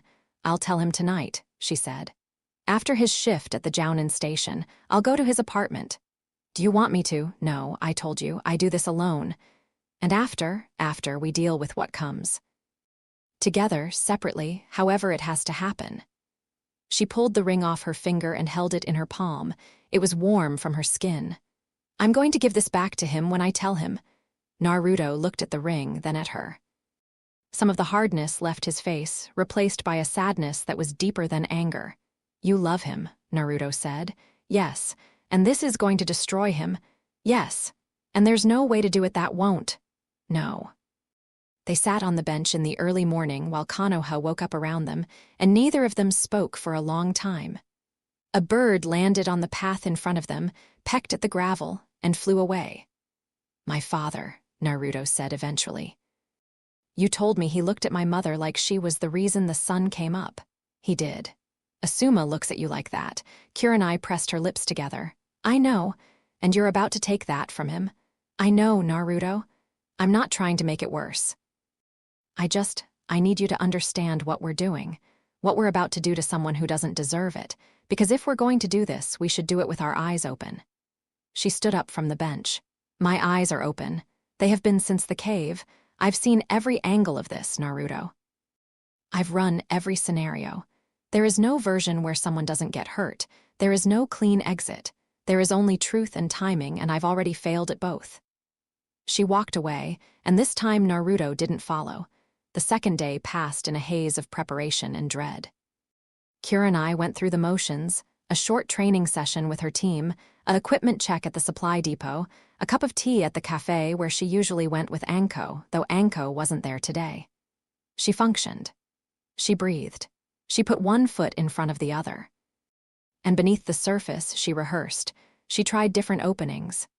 Direct. Asuma, I'm pregnant and it's not yours. Contextual. Something happened while you were in the capital. Something I need to tell you. Emotional. I love you, and what I'm about to say is going to make you question that, but please hear me out. Clinical.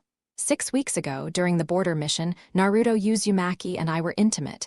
Every version sounded wrong. Every version was wrong. There was no right way to say a wrong thing. At 4 in the afternoon, she went home and changed out of her shinobi gear and into civilian clothes.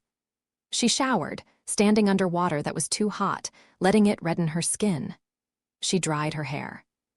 She put the ring back on, because she would give it back in person, because that was the minimum amount of dignity she could offer. At 6, she left her apartment. Asuma's shift at the Jounin standby station ended at 7, and he usually went straight home. She would be waiting. She took the long way through the village, partly to collect herself and partly because every street she walked felt like a goodbye. The academy where she'd trained. The memorial stone where the names of the fallen were carved. The barbecue restaurant where Asuma's team gathered. The training grounds where she'd shaped 3 young shinobi into a functional, capable team. By the time she reached Asuma's building, the sun was setting, and the sky was the color of a bruise, purple and red, and swollen with clouds. She climbed the stairs to his apartment on the 4th floor, found the spare key under the loose brick where he always kept it, and let herself in. His apartment was messier than hers. Dishes in the sink, a pile of mission scrolls on the table, an ashtray full of cigarette butts by the window. It smelled like him, smoke and cedar, and something warm underneath that she'd never been able to identify but would recognize anywhere. She sat on his couch and waited. At 7:15, she heard his footsteps on the stairs.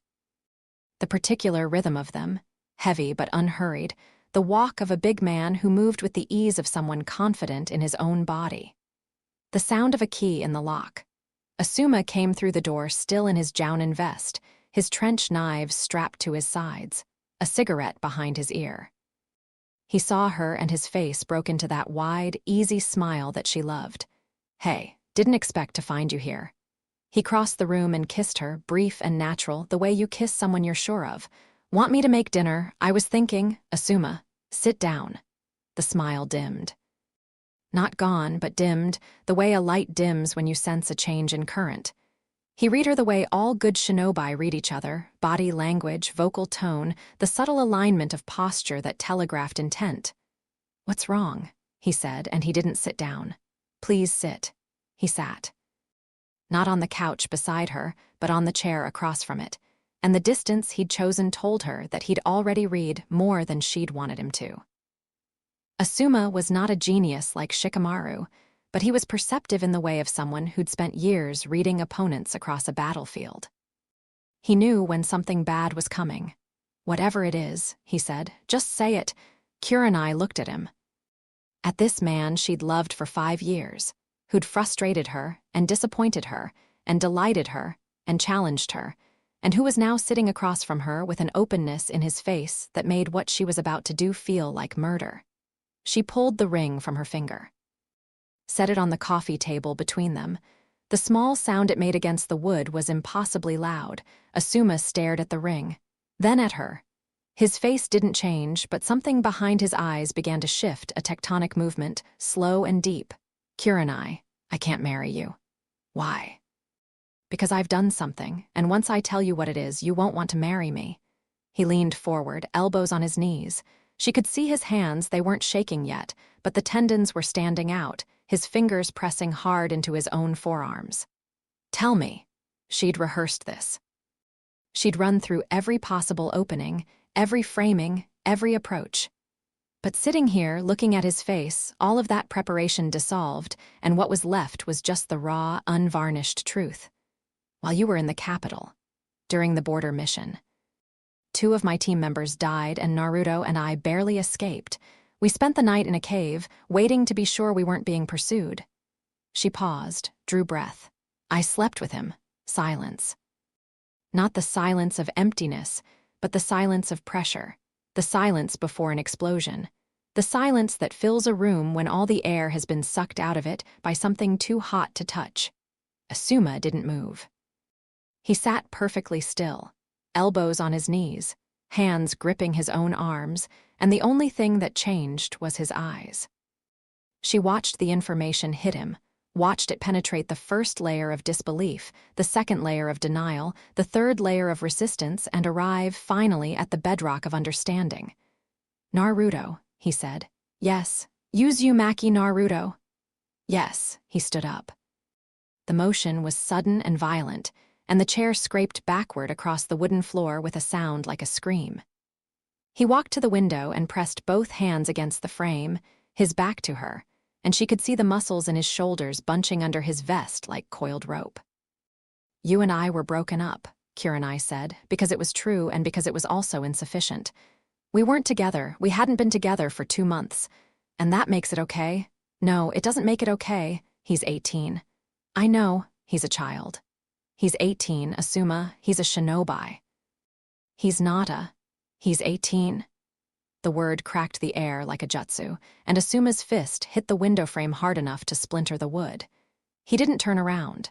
His breathing was loud, ragged, a man fighting for control of something that was rapidly exceeding his capacity to contain. "It was once," Kurenai said. "One time, one night. It should never have happened, and I take full responsibility." "Why are you telling me this now?" The question cut through her rehearsed speech like a blade. Not "why did you do it?" Not "how could you?" but "why now?" Because Asuma was perceptive, and he knew he could feel that there was more. That the affair alone, terrible as it was, didn't explain the ring on the table or the look on her face. "Because there's something else," she said, and her voice finally broke. Not much, a hairline fracture, a slight wavering of a note that had been held too long. Asuma, I'm pregnant. He turned around. The look on his face was something Kurenai would carry with her for the rest of her life. Not anger, not yet. Anger would come later, and it would be enormous. What she saw in that first moment was something worse than anger. It was the expression of a man watching the ground open beneath his feet. The expression of someone who had been standing on something they believed was solid and discovering, in one vertiginous instant, that it was air. The timeline, he said, and his voice was very, very quiet. We weren't together. No, so it's his. Yes. He sat down, not on the chair on the floor, his back against the wall, his legs extended. He looked like someone who'd been hit with a jutsu that targeted the skeletal system, all the bones removed at once. He stared at the ceiling and breathed and said nothing. Kurenai sat on the couch and said nothing. Minutes passed. The apartment darkened as the last of the sunset faded. Neither of them moved to turn on a light. Get out, Asuma said. Asuma, get out. His voice was calm, that was the terrifying part. Not the words, but the calm behind them, the flat, controlled, utterly empty tone of a man who had pushed everything down to a place where it couldn't reach the surface. She recognized the tone. She'd heard it twice before in combat, when Asuma had gone to the place inside himself where feeling was a liability and action was all that remained. Kurenai stood. She picked up the ring from the coffee table and held it out to him. He didn't look at it, didn't look at her. She set it on the table again and walked to the door. At the threshold, she stopped. I'm sorry, she said, and the words were so small, so pathetically inadequate against the enormity of what she'd done that they almost made things worse. Asuma said nothing. She left. The door closed behind her with a soft click, and she stood in the hallway of his building and listened and heard, through the thin walls, a sound that she would have given anything not to hear. Asuma Sarutobi was crying. Kurenai walked down the stairs and out into the night and made it 2 blocks before her own tears came. And she ducked into an alley and pressed her back against the wall and slid down to the ground the way she had against her own door the morning after the proposal. And she cried in the dark in the dirty alley behind a ramen shop with her hand pressed to her stomach and the other pressed to her mouth so no one would hear. She didn't go home. She couldn't face the apartment, couldn't face the bed she'd shared with Asuma the night he proposed, couldn't face the flowers on her table that were still alive and would keep being alive for days while everything around them died. She walked. The village at night was a different creature, quieter, cooler, lit by street lamps and the occasional glow of a late-burning window. Her feet carried her without direction, and she let them, surrendering to the simple mechanics of movement as an alternative to thought. She found herself at the memorial stone. It was dark here, the stone barely visible in the ambient light from the village. She stood before it and looked at the names she couldn't read and thought about Ran and Itsuki, whose names would be on a stone like this, or perhaps this very stone, and whose deaths had set in motion the chain of events that had brought her here. I'm sorry. She said again, to no one, to everyone, to the dead who couldn't hear and the living who wouldn't listen. She heard a footstep behind her. Soft, deliberate, the step of someone who wanted to be heard so as not to startle. How did it go? Naruto's voice, quiet in the dark. How do you think? He came to stand beside her. She couldn't see his face clearly, just the outline of him against the distant lights. I heard. He stopped. I was nearby. I wasn't following you. I was at my apartment and I felt, I don't know how to explain it. Something told me to come here. It's done. I told him everything. And he told me to leave. Naruto was quiet for a long moment. Is he going to come after me? I don't know. Not tonight. Tonight he's... She couldn't finish the sentence.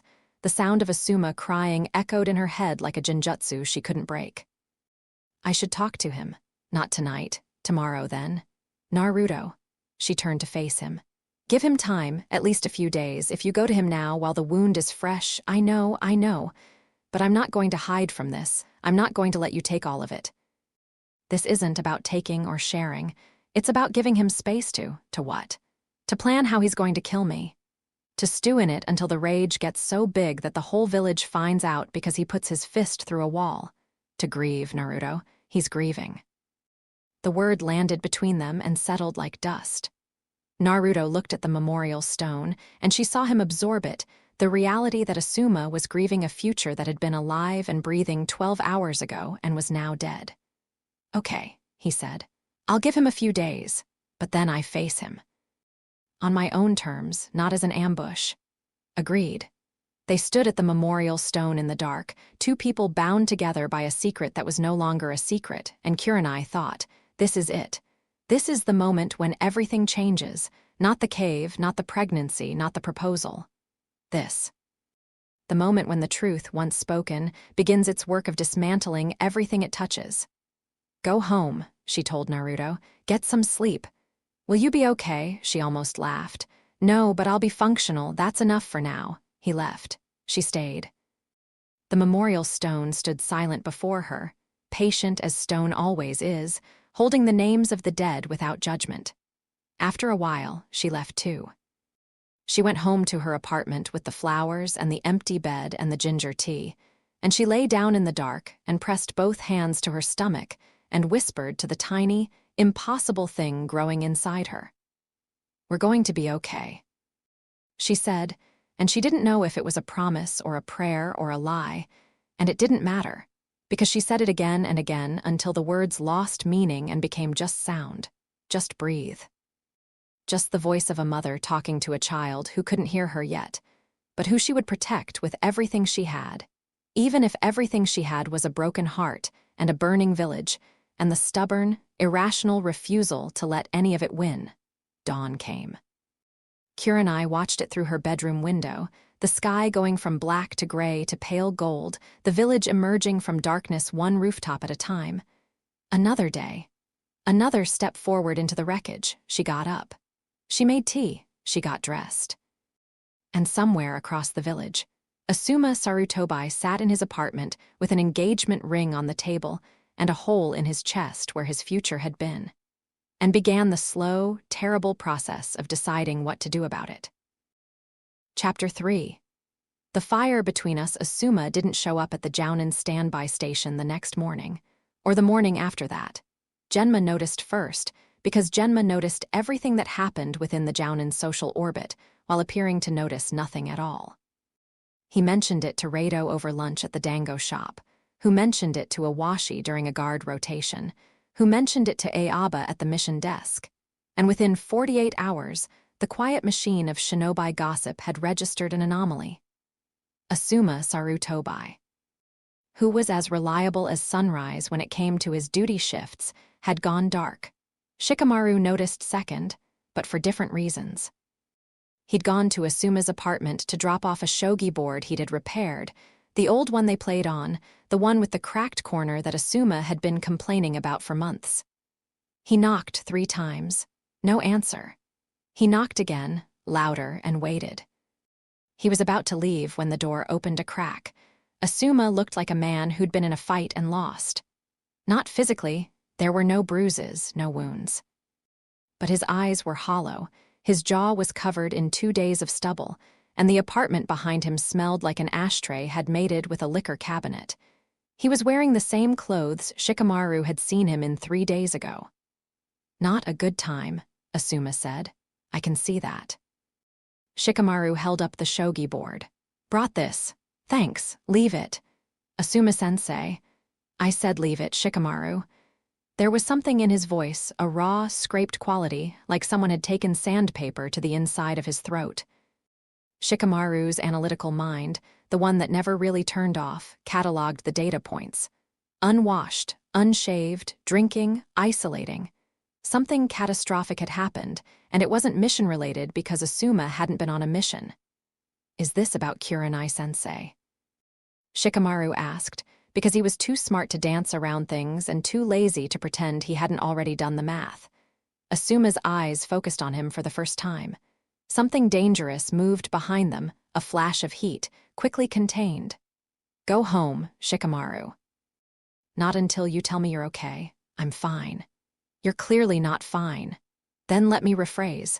I'm not okay, and it's none of your business, and if you don't leave in the next 10 seconds, I'm going to say something I'll regret. Shikamaru held his gaze for a long moment. Then he set the shogi board against the doorframe and stepped back. I'm around, he said. When you're ready. The door closed.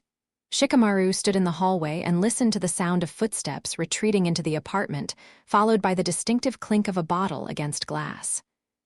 He walked home slowly, hands in his pockets, his mind turning the problem over the way it turned over every problem, systematically, relentlessly, from every angle. Asuma and Kurenai had broken up and gotten back together so many times that it was practically a seasonal event. But this was different. Shikamaru had seen Asuma after breakups before, and the man had never looked like this. This wasn't heartbreak. This was something worse. He filed it away and kept walking. Naruto spent those 2 days in a state of controlled agitation that he channeled into training with an intensity that alarmed everyone who saw it. He ran the obstacle course at Training Ground 3 until the wooden posts splintered under his hands. He sparred with shadow clones until the training field looked like a war zone. He practiced wind nature manipulation until his chakra reserves dipped low enough that the Kyubai's energy stirred restlessly behind the seal, a warm pulse of warning that he was pushing too hard. On the second afternoon, Sakura found him again. She walked across the cratered training field with her hands on her hips, and that expression she got when she was deciding whether to heal someone or hit them. You're destroying public property, she said. I'll fix it. You've been out here for 6 hours. Kotsu told me you were here yesterday, too. Same thing. I'm training. You're punishing yourself for something. She sat down on the least damaged patch of grass and folded her legs beneath her. And before you tell me it's about the border mission again, it's been almost 2 months. You don't process grief by trying to punch a hole through the Earth's crust. Naruto stopped mid-swing. His fist hung in the air, knuckles raw despite the Kyubai's healing, and he looked at Sakura and felt the almost unbearable pressure of the secret pushing against his ribs from the inside. He sat down across from her. I can't tell you what it is. Okay. I promised someone. I can't break that promise. Okay. But it's bad, Sakura. It's really bad, and it's going to get worse before it gets better, and when it comes out, because it's going to come out, I need you to remember that I'm still me. Whatever you hear, I'm still me. Sakura studied him with the focused attention of a medical nin assessing damage. He could practically see her sorting through possibilities, eliminating them, narrowing the field. Are you in danger? She asked. Not the kind you can heal. That's not reassuring. It's not meant to be. She reached over and took his hand, her grip firm and sure. Sakura's hands had grown powerful over the years. She could shatter boulders and mend bones with the same fingers, and the strength in her grip was grounding in a way that went beyond the physical. Whatever it is, she said. I'm on your side. That doesn't change. You might feel differently when you know. Try me, he almost told her. The words were right there, assembled and ready, pressing against the back of his teeth. But he'd promised Kurenai, and Naruto Uzumaki kept his promises even when keeping them felt like swallowing glass. Soon, he said. I'll tell you soon, or you'll hear it, one way or another. Sakura didn't push. She sat with him in the ruined training field and held his hand and watched the clouds drift overhead. And Naruto thought about fathers and promises, and the distance between who you wanted to be and who you actually were. On the third day, Kurenai sent him a message. Asuma knows. He hasn't come to me. He hasn't come to you. I don't know what he's doing. Be careful. Naruto read the message in his apartment, standing by the window that overlooked the village rooftops. The morning was bright and clear, one of those perfect Konoha days when the sky was so blue it looked painted and the Hokage monument stood sharp and golden against the horizon. He looked at the stone faces. The fourth, his father. A man who'd made the hardest choice in history, sealing a demon into his own newborn son because he believed the village was worth it. Because he believed his son was strong enough to bear it. Naruto pressed his forehead against the cool glass. What would you do? He asked the empty apartment. The apartment, as always, said nothing back. He dressed and left, heading for Asuma's apartment, because 3 days was enough, and because waiting longer felt like cowardice, and because Kurenai's warning, be careful, was as good as a starting gun to someone wired the way Naruto was wired. He took the direct route. No skulking through back alleys, no henges or disguises. He walked through the middle of the village in full daylight wearing his usual orange and black, because if this was going to happen, it was going to happen honestly. Asuma's building was in the Jounin residential quarter, a cluster of well-maintained apartments near the Hawkage Tower, favored by active-duty elite shinobi. Naruto climbed the stairs to the 4th floor and stood in front of Asuma's door and hesitated for the first time since he'd left his own apartment. He could hear movement inside. The creak of floorboards, the sound of a window sliding open. He knocked. The movement stopped. Silence, thick and loaded like the air before a lightning strike. Then footsteps. Approaching, the door opened. Asuma stood in the doorway, and Naruto's first thought was that the man looked terrible. Unshaved, red-eyed, wearing a rumpled t-shirt and Jounin pants that looked like he'd slept in them for 3 days running. His second thought, which arrived half a second later and with considerably more urgency, was that Asuma's trench knives were in his hands. Not just in his hands. Channeling. The chakra blades hummed with visible blue-white energy that extended 6 inches past the metal and made the surrounding air shimmer with heat distortion. Asuma, don't. The word was a blade of its own, clean and sharp and final. Don't say my name like we're friends. Don't say my name like you have the right. Can we talk? Talk. Asuma laughed, and the sound was something that should never have come from a human throat, hollow and serrated and wrong. You slept with the woman I love and you want to talk. Yes. Why, what could you possibly say? I don't know, but I'm not going to hide from you. Asuma stared at him. The chakra blades pulsed, and Naruto could feel the killing intent radiating off the man like heat from a furnace, not focused, not controlled, but bleeding from every pore. It was the killing intent of someone whose discipline had been shattered, and it raised every hair on Naruto's body and activated an animal instinct that screamed at him to move. He didn't move. He stood in the hallway and met Asuma's eyes. You're 18 years old. Asuma said, and the words carried a weight that transcended the number. 18. I watched you at the Chunin exams. I ate barbecue with my team and you sat at the next table making a fool of yourself, and you were a kid.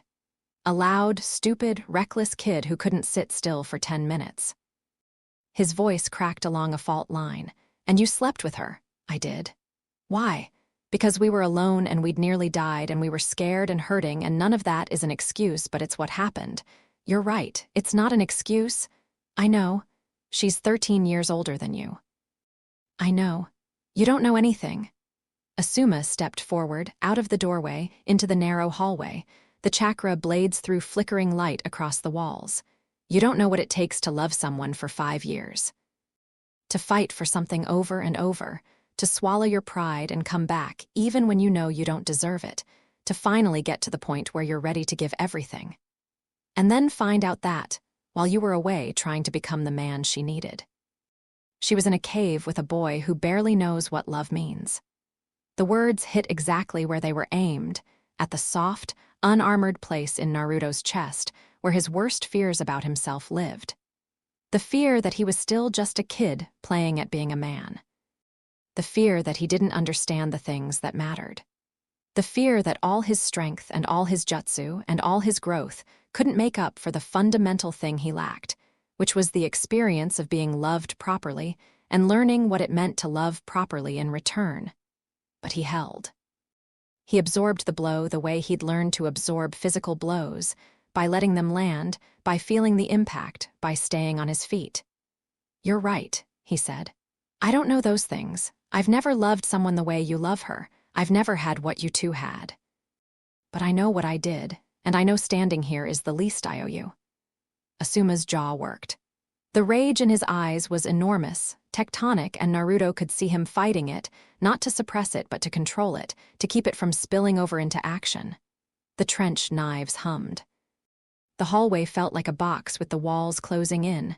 She's pregnant, Asuma said. I know. It's yours. Yes, say it, say the whole thing out loud, Naruto swallowed. His mouth was dry and his heart was hammering, and every instinct he possessed was screaming that the man in front of him was 3 seconds from violence. But Asuma had asked for something, and the asking was a form of reaching, however jagged and furious, and Naruto owed him the reaching back. Kurenai is pregnant with my child, Naruto said. Each word cost him.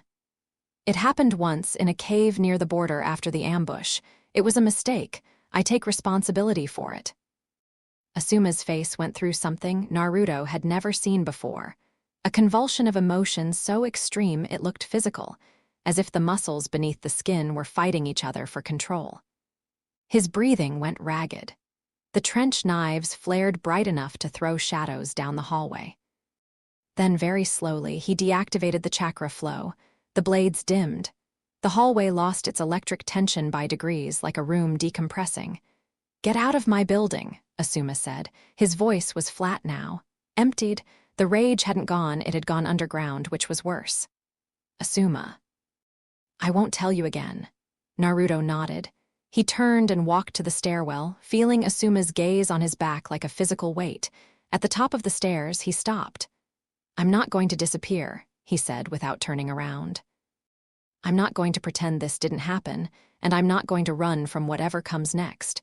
You have every right to be angry, but this child is coming, and I'm going to be its father, and at some point we're going to have to figure out how to exist in the same village. He walked down the stairs. Behind him, a door slammed with enough force to shake dust from the ceiling. Naruto made it 2 blocks before his hands started shaking. He ducked into an alley between a tea shop and a bookstore and leaned against the wall and pressed his trembling hands flat against his thighs. His heart was beating so hard he could feel it in his teeth. The adrenaline that had carried him through the confrontation was draining out of him like water from a broken vessel, and what was left behind was a shaky, nauseous weakness that made the world tilt. He slid down the wall and sat on the ground with his back against the brick, breathing. Just breathing. In through the nose. Out through the mouth. The way Jiraiya had taught him during sage training when the natural energy threatened to overwhelm him and the only anchor was the breath. The Kyuubi stirred. Not aggressively, more like a large animal shifting in its sleep, disturbed by the emotional turbulence bleeding through the seal. Naruto could feel the fox's awareness pressing against his own, a vast, ancient intelligence regarding the situation with something that might have been curiosity or contempt or both. Not now, Naruto thought, pushing back against the contact. I don't need your commentary. The fox subsided, but not entirely. A thread of warmth remained, and Naruto realized after a moment that it wasn't hostility. It was something else, something he didn't have a word for. He sat in the alley until his hands stopped shaking, then stood and walked home. The village moved around him, people shopping, children playing, shinobi traveling by rooftop. Normal life. Ordinary life. The kind of life that didn't include standing in a hallway while a jounin with chakra blades decided whether to kill you. His apartment was small and quiet and exactly as empty as it always was. He kicked off his sandals, fell onto his bed, and stared at the ceiling. He was going to be a father. The thought had been abstract until now, a fact he knew intellectually but hadn't fully absorbed, the way you could know the sun was 93 million miles away without really feeling the distance. But something about the confrontation with Asuma had made it real. Saying it out loud, Kurenai is pregnant with my child, had taken the concept out of the theoretical and planted it in the earth, and now it was growing and it was terrifying. He didn't know how to be a father. He'd never had one. The closest models he had were Iruka, who was more like a brother, and Jiraiya, who was more like eccentric uncle, and the 4th Hokage, who was a face on a mountain. None of them had taught him the specific, daily, granular skill of raising a child. And the child, his child, would be the offspring of a Jinchuriki. He had no idea what that meant biologically. Would the Kyuubi's chakra affect the baby? Would the seal transfer? Would there be complications? Would the child be marked the way Naruto was marked?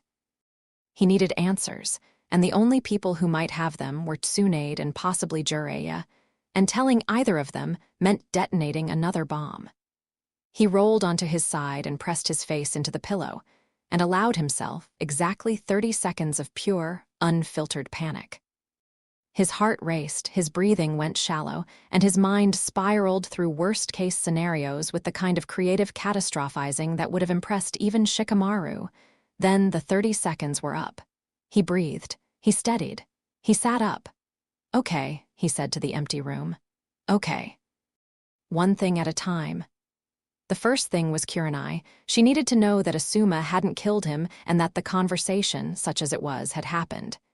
He wrote a quick note, talked to him, "I'm alive. He's processing. Give him space," and sent it by messenger bird. The second thing was Kakashi. Not to tell him everything, not yet, but because Naruto needed someone in his corner who could think strategically, and Kakashi was the best strategic mind he had access to who wasn't Shikamaru. The third thing was food. He hadn't eaten since yesterday, and the shakiness in his limbs was partly adrenaline crash and partly low blood sugar. He went to Ikaraku's. It was mid-afternoon, past the lunch rush, and the counter was empty except for a chunin he didn't recognize reading a newspaper at the far end. Chuchai greeted him with the usual warmth. Iame set a bowl in front of him without being asked, and Naruto ate mechanically, refueling rather than enjoying. He was on his second bowl when Kakashi appeared on the stool beside him, materializing the way he always did, without warning, without sound, as if he'd simply decided to exist in a new location and reality had obliged. "Miso ramen," Kakashi told Iame. Then, to Naruto, "You look like hell." "Thanks. Asuma looks worse." Naruto's chopsticks paused halfway to his mouth. He turned to look at Kakashi, who was sitting with his usual slouch, his visible eye curved in what might have been a smile, but was more likely a mask for whatever he was actually thinking. "You've seen him?" Naruto asked carefully. "I stopped by this morning to check on him. He's been off the duty roster for 3 days, which doesn't happen without a reason." Kakashi accepted his bowl from Iame with a polite nod. "He didn't tell me what was wrong. But I've known Asuma for 20 years, and I've never seen him like that." "Like what?" "Broken." The word was simple and devastating, and Kakashi delivered it without inflection. "Not angry, not sad, broken. There's a difference. Angry people want to fight, sad people want to grieve.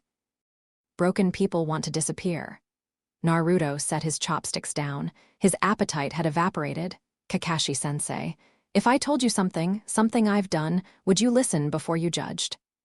Kakashi turned his bowl slightly, aligning it with some private standard of symmetry. "I've done enough things in my life that judging other people would be hypocritical at best and delusional at worst. So yes, I'd listen." Naruto looked at Chuchai and Iame, who were both conspicuously busy at the other end of the counter. He lowered his voice. "Not here. Can we walk?" They left the ramen stand and walked through the village, heading without discussion toward Training Ground 7, their old team ground, the place where everything had started. The 3 posts stood in the clearing like sentinels, scarred and weathered by years of use. Naruto sat down with his back against the center post, Kakashi's old spot, where he'd tied Naruto during the bell test a lifetime ago. Kakashi leaned against a tree and waited with the patience of a man who had spent more hours waiting than most people spent sleeping, and Naruto told him. Everything. The mission, the ambush, the cave, Kurenai, the pregnancy, Asuma's proposal, the revelation, the confrontation. Kakashi listened without interrupting. His expression didn't change, but Naruto, who had spent years learning to read the man beneath the mask, could see the subtle shifts. A tightening around the visible eye when he mentioned Kurenai, a stillness in the jaw when he mentioned the pregnancy. A slow exhale when he reached the part about Asuma. When Naruto finished, silence settled over the training ground like snowfall. A bird sang somewhere in the trees above them. The afternoon light slanted through the leaves and threw patterns on the grass. "Well," Kakashi said eventually. "Yeah." I know." Kakashi rubbed the back of his neck, a gesture Naruto had seen 1,000 times, the physical equivalent of a sigh. You know, when your father was alive, I thought he was the most complicated person I'd ever met. You've surpassed him. That's not helpful. It wasn't meant to be helpful. It was an observation. Kakashi pushed off from the tree and walked to the center of the clearing, hands in pockets. He stopped at the memorial stone, the smaller, private one that Team 7 kept here, separate from the village monument, and looked at it for a moment. "How old are you?" he asked. 18. And Kurenai is 31. Yes. And you understand, not just intellectually but in your gut, how this is going to look to the village. The village is going to see a kid who knocked up a woman 13 years older than him who was also his superior officer on a mission. Yeah, I understand. Kakashi glanced back at him. That's the kind version. The ugly version involves the Jinchuriki angle. People who already distrust you will use this as proof that you're dangerous, unpredictable, not to be trusted. The council will have opinions. Danzo's people will have opinions. Every person in this village who's been waiting for you to fail will point to this and say they were right. Naruto's stomach clenched. He'd known this in the abstract. Hearing Kakashi say it out loud gave it weight and edges. I know. And Kurenai, her career, her team, her reputation. I know. And Asuma. Kakashi paused. Asuma is the son of the third Hokage. The Sarutobi clan still carries weight in this village. If Asuma decides to make this a public issue, and he has every right to, the political fallout will be significant. What am I supposed to do? Pretend it didn't happen? Run away? No. Kakashi turned to face him fully. I'm not telling you to run, I'm telling you to prepare. Because the storm that's coming isn't just personal, it's political, and you need allies. You need Tsunade-sama in your corner. You need people who will vouch for your character when the whispers start. Tsunade. The name landed like a rock in Naruto's gut. I have to tell Tsunade. You have to tell Tsunade. She's going to kill me. Probably not literally, but yes, it won't be pleasant. Kakashi walked over and crouched in front of him, meeting his eyes at level. This close, Naruto could see the fine lines around Kakashi's eye, the evidence of years and stress, and all the things the mask couldn't hide. Naruto, listen to me. What you did was wrong, you know that, I know that. But the measure of a person isn't whether they make mistakes, it's what they do after. You came to Asuma, you told me the truth, you're not hiding, that matters. Does it? Because it doesn't feel like it matters. It matters to the people who know you. And right now, that's what you need, people who know you. Who know that this doesn't define you. Naruto looked at his former sensei, and for a moment, behind the mask and the slouch and the carefully constructed indifference, he saw something he almost never saw in Kakashi: conviction. Not the lazy, too-cool certainty the man usually projected, but a real, fierce, personal conviction that Naruto mattered, and that this situation, terrible as it was not the end. Thank you, Naruto said. Don't thank me yet. I haven't done anything except state the obvious. Kakashi stood and stretched. Talk to Tsunade-sama, tomorrow, before this leaks on its own, because it will. Konoha's gossip network is faster than any intelligence operation I've ever seen. Will you come with me? No, this is yours to handle. But I'll be available afterward for the inevitable fallout. He started walking toward the village. Oh, and Naruto? Yeah, stay away from Asuma for a while. I'll check on him. If he's going to do something rash, I'd rather he do it to someone who can dodge. You think he'll come after me? Kakashi paused at the edge of the clearing. I think Asuma is a good man in tremendous pain, and good men in tremendous pain are the most dangerous people in the world. So yes, stay alert. He disappeared into the trees, and Naruto sat alone at the training ground where his story had begun and thought about storms and preparation, and the fact that, for the first time in his life, the hardest fight ahead of him wasn't against an enemy. It was against the consequences of his own actions. The next morning, Naruto went to the Hokage Tower. Tsunade's office was on the top floor, with windows that overlooked the entire village. He'd been here dozens of times, to receive missions, to argue about assignments, to be lectured about property damage. He knew the room. The curved desk buried under paperwork, the shelves of scrolls, the photographs of previous Hokage watching from the walls. He knew the woman behind the desk. Tsunade Senju, the fifth Hokage, the greatest medical nin alive, a woman who could crush a boulder with her pinky finger and drink a regiment under the table. She was going to absolutely eviscerate him. Shizune let him in with a smile that faded slightly when she saw his expression. "Naruto, is everything all right? I need to see Tsunade Bachin, alone."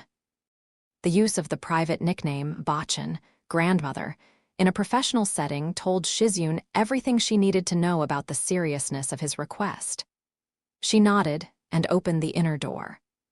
Tsunade was at her desk, reading a report with the concentrated displeasure of someone who found paperwork personally offensive.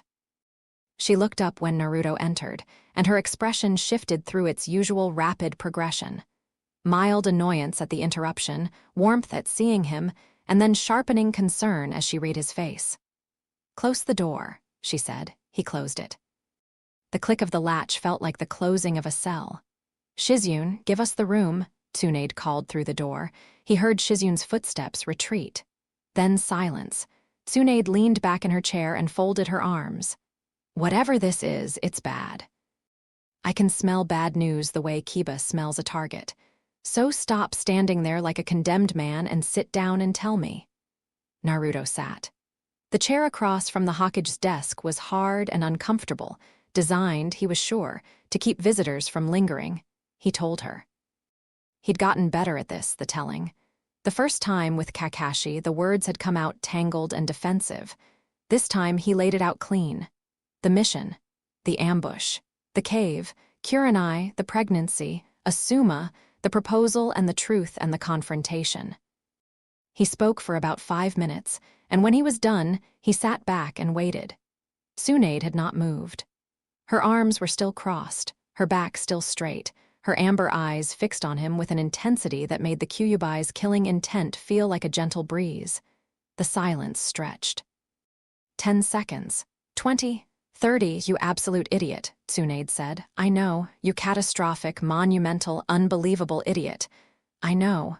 Do you?" She stood up, and the motion sent a wave of pressure through the room. Not killing intent, exactly, but the sheer physical authority of a woman who could level a building with her fist. "Do you understand what you've done? Not just to Kurenai, not just to Asuma, not just to yourself. Do you understand what this means for the village?" Kakashi said. "I don't care what Kakashi said. I'm the Hokage, and I'm telling you that a Jinchuriki fathering a child is a matter of national security. The other villages watch you, Naruto.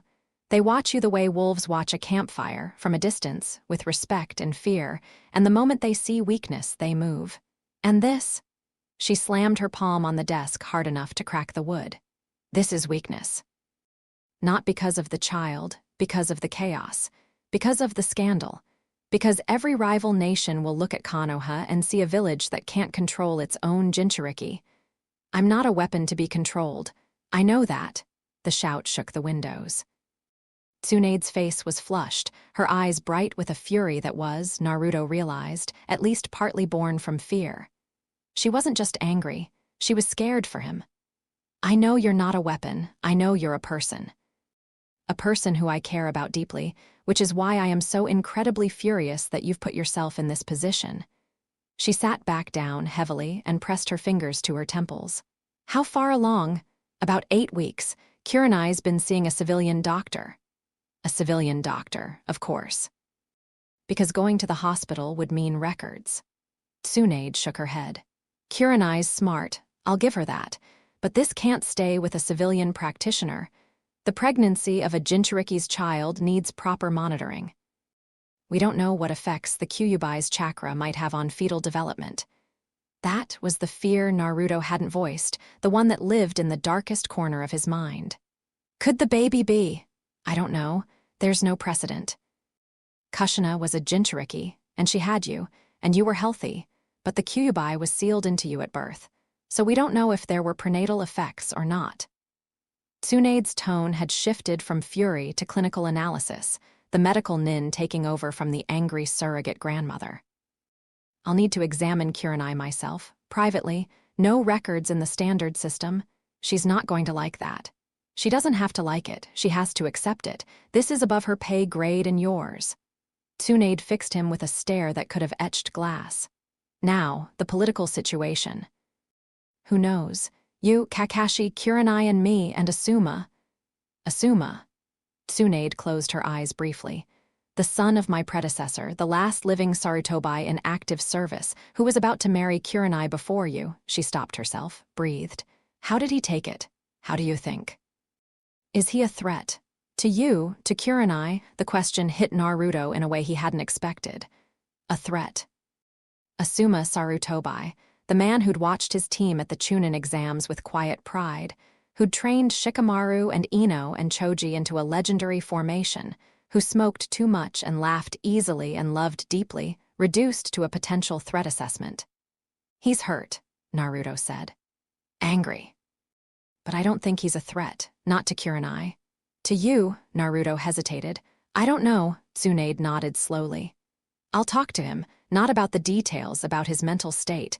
I need to know he's stable before this gets any wider.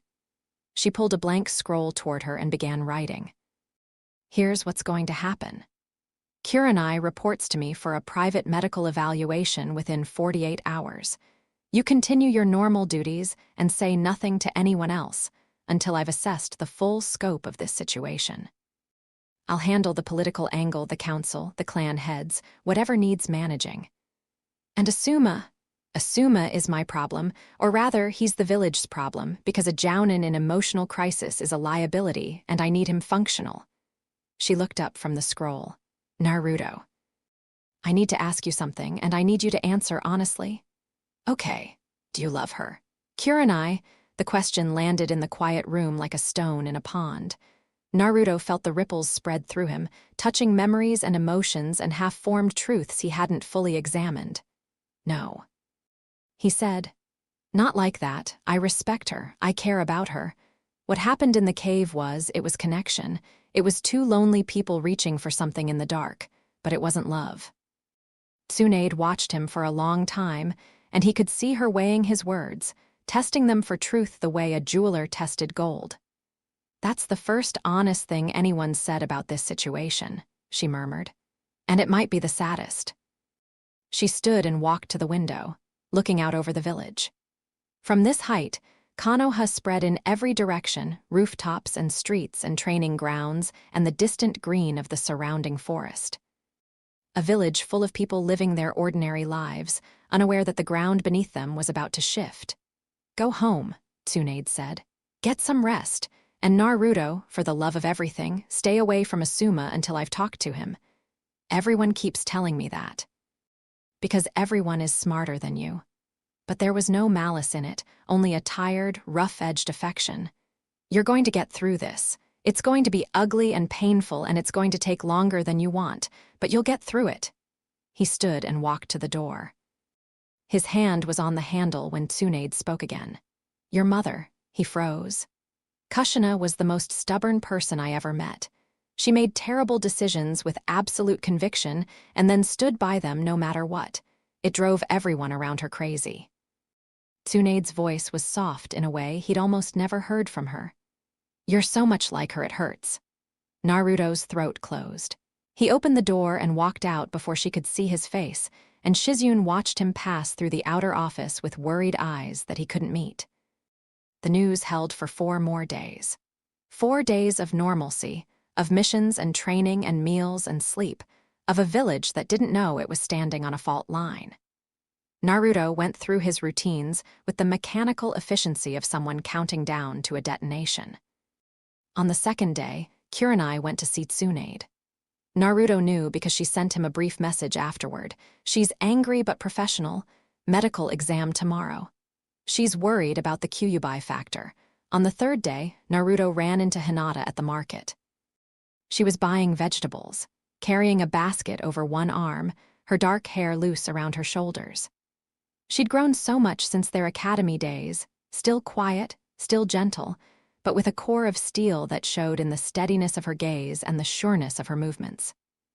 She smiled when she saw him. That small, warm smile that he'd come to understand carried more weight than he'd appreciated when he was younger. Naruto-kun, how are you? Good, fine, buying tomatoes. He held up a bag of tomatoes as evidence. He had no idea why he was buying tomatoes. He didn't even particularly like tomatoes. Kurenai-sensei has been different lately, Hinata said, falling into step beside him as they moved through the market stalls. Quiet, distracted, she canceled 2 training sessions last week. She had a rough mission. I know. But it's more than that.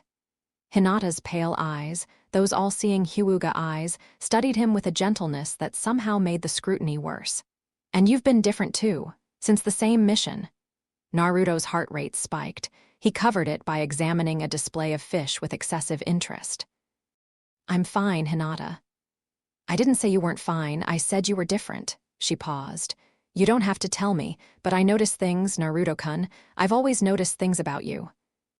The words hung between them, tender and honest in a way that made Naruto's guilt deepen by several agonizing degrees.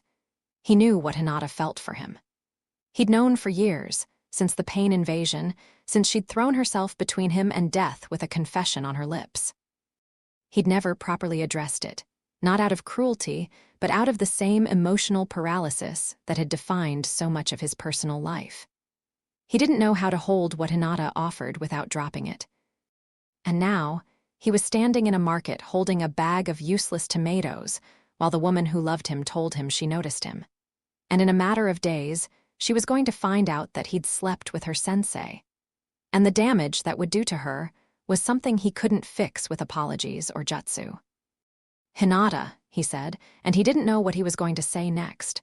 The words were forming without his consent, pulled from somewhere deeper than strategy. Yes, when things change, when big things happen that you don't expect, how do you handle it? She considered this with the thoughtfulness she brought to everything. I think about what matters most. Not what I want to be true, but what actually matters, and I try to be honest about the difference. What if what matters most is going to hurt someone you care about? Hinata looked at him, and for a moment, the Byakugan user who could see through walls and across distances seemed to be using that same piercing perception on him, except she was looking not at his chakra network, but at his heart. Then you have to trust that the person you care about is strong enough to bear it, she said. And you have to be strong enough to tell them. Naruto looked away. The market was loud around them, vendors calling prices, children running between stalls, the clatter of carts and the buzz of conversation. Life in all its careless abundance. Thank you, Hinata. Anytime, Naruto-kun. She touched his arm, briefly, and walked away with her basket of vegetables. And Naruto stood in the market and understood, with a sorrow that went all the way down, that he was about to break her heart. On the 4th day, the gossip network ignited. Naruto never learned exactly how it started. These things were like fires. By the time you saw the flames, the spark was already ash. Maybe Asuma had told someone in a moment of drunken despair. Maybe someone at the civilian clinic had recognized Kurenai despite her transformation. Maybe one of the Anbu who monitored the Hawkage Tower had overheard something and whispered it to a friend. However it began, the result was the same. By mid-morning on the 4th day, the village was buzzing. Naruto knew the moment it broke. He was walking to the training grounds when he passed a group of Chunin who stopped talking the second they saw him. Not the normal pause of people acknowledging a passing shinobi, the sharp, guilty silence of people who had been talking about the person who just appeared. Their eyes followed him. One of them, a woman he vaguely recognized from the mission desk, had her hand over her mouth. He kept walking. His skin prickled. At the training ground, he found it occupied, unusual for this early in the morning. A cluster of genin were doing exercises under the supervision of their Jounin sensei, a man named Abisu who adjusted his sunglasses when Naruto appeared and said, with stiff formality, "Naruto-san, perhaps a different field today." "Why?" "The genin are training. There's plenty of room." Abisu's mouth thinned. Behind his sunglasses, his eyes were unreadable, but his body language, the slight turn away, the elevation of the chin, the protective shift toward his students, told a story that words weren't saying. Naruto looked at the genin. 3 kids, maybe 12 years old, watching him with the wide-eyed curiosity of children who knew something was happening but didn't understand what. One of them, a girl with dark braids, was whispering to the boy next to her. He left without arguing. The prickling on his skin had intensified into something like a rash, an all-over sensitivity that made every glance and whisper feel like a physical touch. By noon, the whispers had coalesced into something louder. Naruto heard fragments as he moved through the village, catching pieces of conversations that died when he came near and resumed when he passed. With Kurenai Yuhai, can you believe? Just a kid himself, and she's practically. The Jinchuriki, of course. What do you expect from? Poor Asuma, I can't imagine. That last one hit the hardest, because it was true. Poor Asuma. In the court of public opinion, there was a clear victim in this story, and it wasn't Naruto. He went home. He sat in his apartment and listened to the village murmur beyond his walls and thought, this is how it starts. This is how it was when I was a child, when the looks and the whispers made a cage around me before I was old enough to understand why. Except this time, I built the cage myself. A knock at the door. Hard, insistent, angry, he opened it. Kiba and Yuzuka stood in the hallway, and his face was a mask of fury so pure it was almost beautiful. Every muscle engaged, every line drawn tight, his eyes narrowed to slits, and his canine teeth bared in an expression that was more wolf than human. Akamaru stood behind him, massive and bristling, and the dog's growl was a subsonic rumble that Naruto felt in his ribs. Tell me it's not true, Kiba said. Kiba, tell me you didn't sleep with my sensei. The words came through clenched teeth, bitten off and spat like they tasted bad.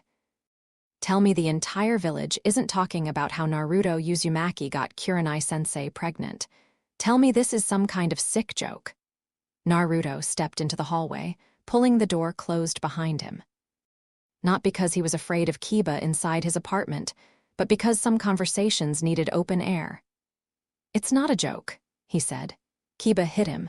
The punch was fast, powered by Inuzuka combat training and raw emotion, and it caught Naruto on the left cheek hard enough to snap his head sideways. He tasted blood.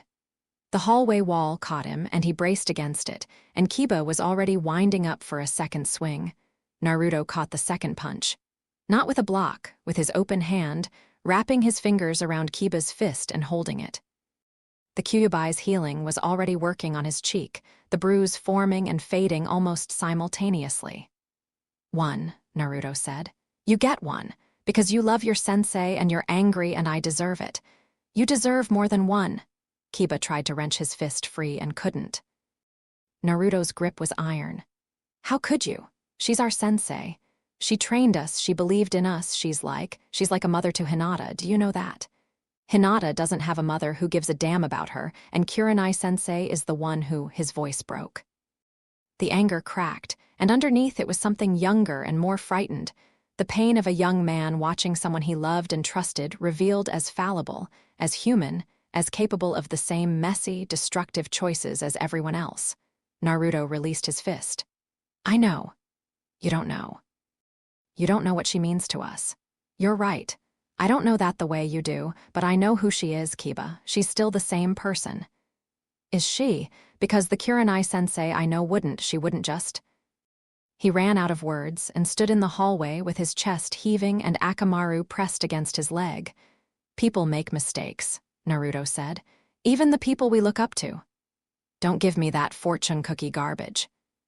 You slept with a woman 13 years older than you, while she was technically your commanding officer, and now she's pregnant. That's not a mistake. That's a... He searched for the right word, the word that would contain the enormity of what he was feeling. He couldn't find it. That's a catastrophe. Yeah, it is. Kiba stared at him, and Naruto watched the anger fight with something else, something that looked almost like grudging recognition, because Naruto wasn't arguing, wasn't defending, wasn't making excuses. He was standing in a hallway with a split lip and agreeing that what he'd done was a catastrophe, and that simple, terrible honesty was harder to fight than any justification. Hinata knows, Kiba said, and his voice went quiet. She heard it at the market this morning, from Ino. who heard it from someone at the hospital. Naruto's stomach dropped through the floor. She didn't cry, Kiba continued. She just went very still and very quiet, and then she excused herself and went home. And that's worse, Naruto. That's so much worse than crying. I need to talk to her. No. You don't. You need to stay the hell away from her. Kiba stepped forward, and now his voice was low and dangerous in a way that the shouting hadn't been. You've done enough damage. Hinata has loved you since we were kids. Everyone knows it. You knew it. And you did this anyway. I didn't do this to hurt Hinata. That doesn't matter. It hurts her anyway. Kiba turned and walked to the stairs, Akamaru following. At the top step, he looked back. Stay away from my team, all of us. Shino, Hinata, and especially Kurenai-sensei, you've done enough. He left. Naruto stood in the hallway and pressed his back against the wall and felt the blood from his lip drip onto his chin. He wiped it away. The cut was already healing. He went back inside. He closed the door. He sat on his bed. Stay away from Hinata. Stay away from Asuma. Stay away from everyone. The cage was getting smaller.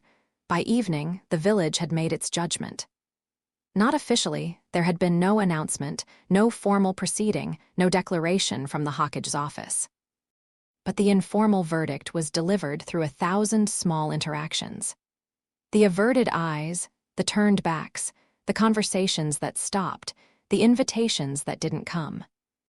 Naruto Uzumaki had crossed a line, and the village he'd fought and bled and nearly died to protect, had decided he was guilty. He understood it. That was the cruelest part. He understood the judgment because he shared it. He'd slept with a woman in a relationship, a woman who was his senior, a woman whose students looked up to her, and the fallout had landed on everyone except him. The Kyuubi healed his body. Nothing healed the damage he'd caused. But understanding the judgment and accepting its permanence were different things, and Naruto had never been built for acceptance. He'd been built for defiance, for the stubborn, irrational refusal to let the world's verdict be final. He'd spent his entire childhood refusing to accept that he was what the village said he was, a monster, a threat, a thing to be feared and shunned. He'd fought for every inch of acknowledgement, clawed for every scrap of respect, and he'd won it. He'd won it through sheer, bloody-minded persistence. He could do that again. Not by pretending the mistake hadn't happened, by standing in the truth of it and proving over time, through action and consistency, and an unflinching willingness to face what he'd done, that one terrible night didn't erase everything else. But first, he had to deal with the most dangerous piece of the fallout. Not the village's judgment, not Kiba's fist, not even Hinata's silent heartbreak. Asuma, the word from Kakashi, relayed through a brief message that afternoon, was not reassuring. He's left his apartment. I don't know where he's gone. He took his weapons. Naruto read the message 3 times. Then he got up from his bed, dressed in his combat gear, and went looking.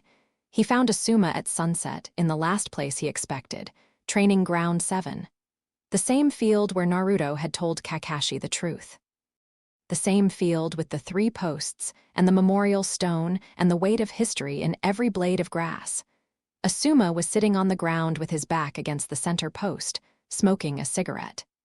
His trench knives were laid out on the grass beside him, not in his hands, not channeling.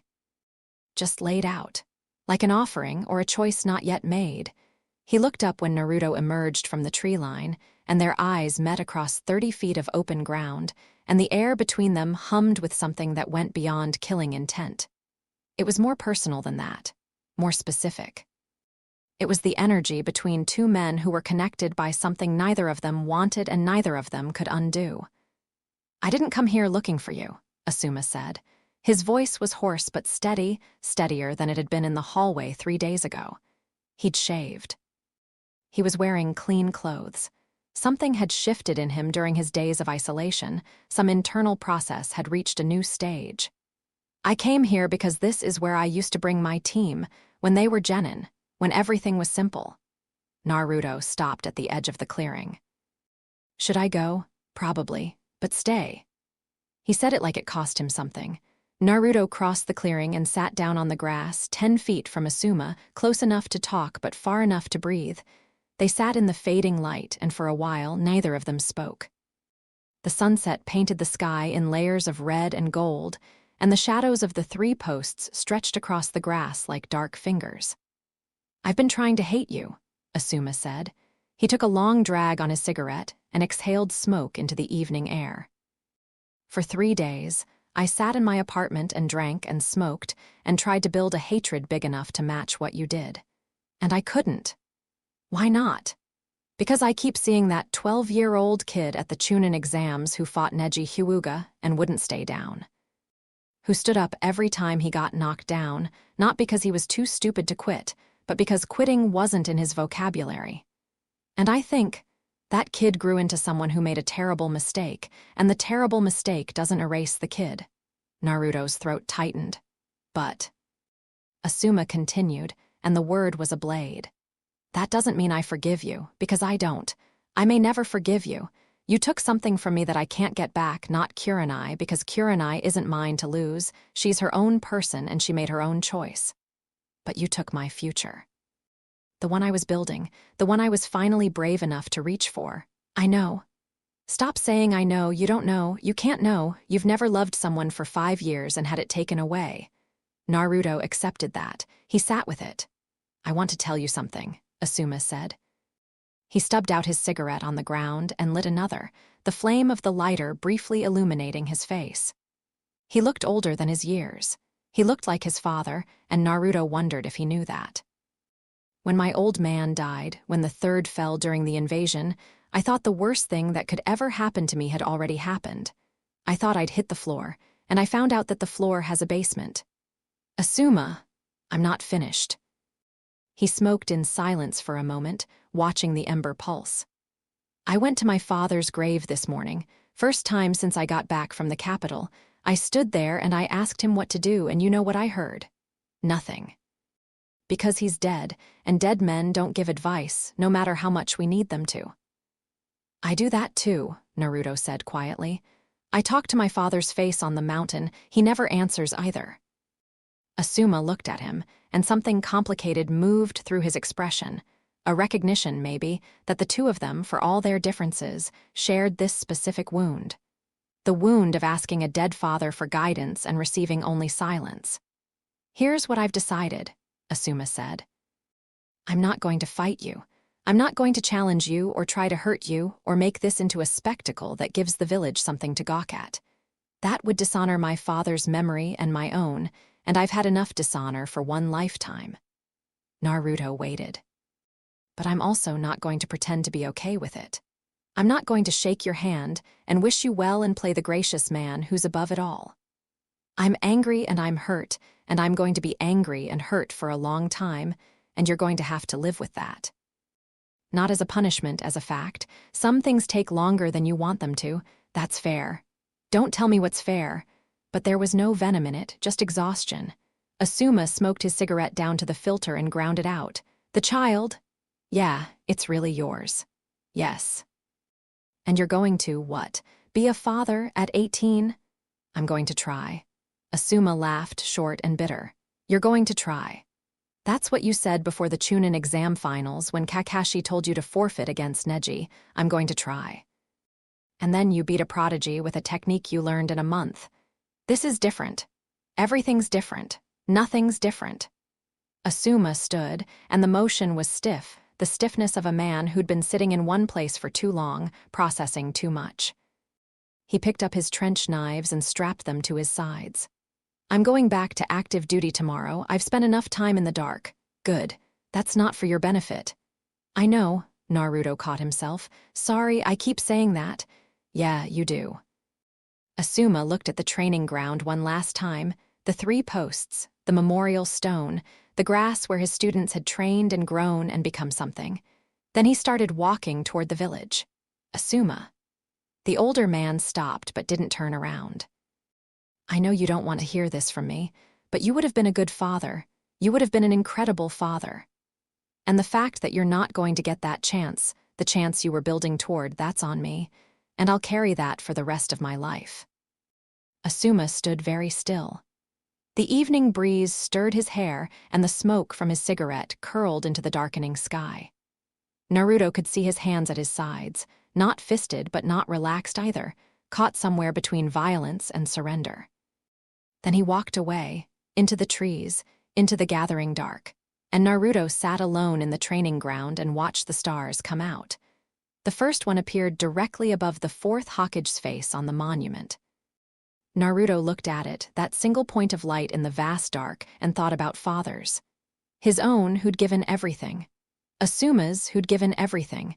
And himself, who was about to try. He sat there until the cold drove him home, and when he walked through the village streets, he kept his head up and his eyes forward, and he didn't look away from the faces that looked away from him, one step at a time. One day at a time, through the fire, not around it. That's what a father would do. Chapter 4. What the village knows. The morning after his conversation with Asuma at Training Ground 7, Naruto woke to the sound of someone pounding on his front door hard enough to rattle the hinges. He rolled out of bed, pulled on pants, and opened the door expecting Kiba again, or possibly an angry mob. Instead, he found Uruka Yumino standing in the hallway with a bag of groceries in one hand and an expression that contained approximately 17 different emotions fighting for dominance. "You haven't been eating," Uruka said. "How do you know I haven't been eating?" "Because Chuchai told Iame, who told the woman at the dry goods store, who told the academy receptionist, who told me that you haven't been to Ikaraku's in 4 days. And when Naruto Uzumaki doesn't eat ramen for 4 days, something is catastrophically wrong." He pushed past Naruto into the apartment and set the groceries on the kitchen counter. "Also, I heard." Naruto closed the door and leaned against it. "Heard what, specifically?" "Everything, specifically." Uruka began unpacking the groceries with the practiced efficiency of a man who'd been feeding himself and others on a teacher's salary for years. Rice, eggs, vegetables, miso paste, fish. The entire academy staff room was talking about it yesterday. I had to excuse myself from a curriculum meeting because Suzume-sensei wouldn't stop speculating about the details. "Great. Sit down, I'm making you breakfast." "Uruka-sensei, sit down." Naruto sat. He watched Uruka move through his tiny kitchen, a space that no one else ever occupied, that was designed for one person, and showed it. Uruka opened cabinets, found pans, turned on the stove. His movements were precise and unhurried, the movements of a man who had decided what he was going to do before he'd arrived, and was now executing it with the same methodical care he brought to everything. The smell of cooking eggs filled the apartment, and Naruto's stomach growled so loudly that Uruka glanced over his shoulder with a look that said, "I told you so," without words. "Are you here to lecture me?" Naruto asked. "I'm here to feed you. The lecture is optional but likely." "I deserve the lecture. You deserve a lot of things right now, and most of them aren't pleasant."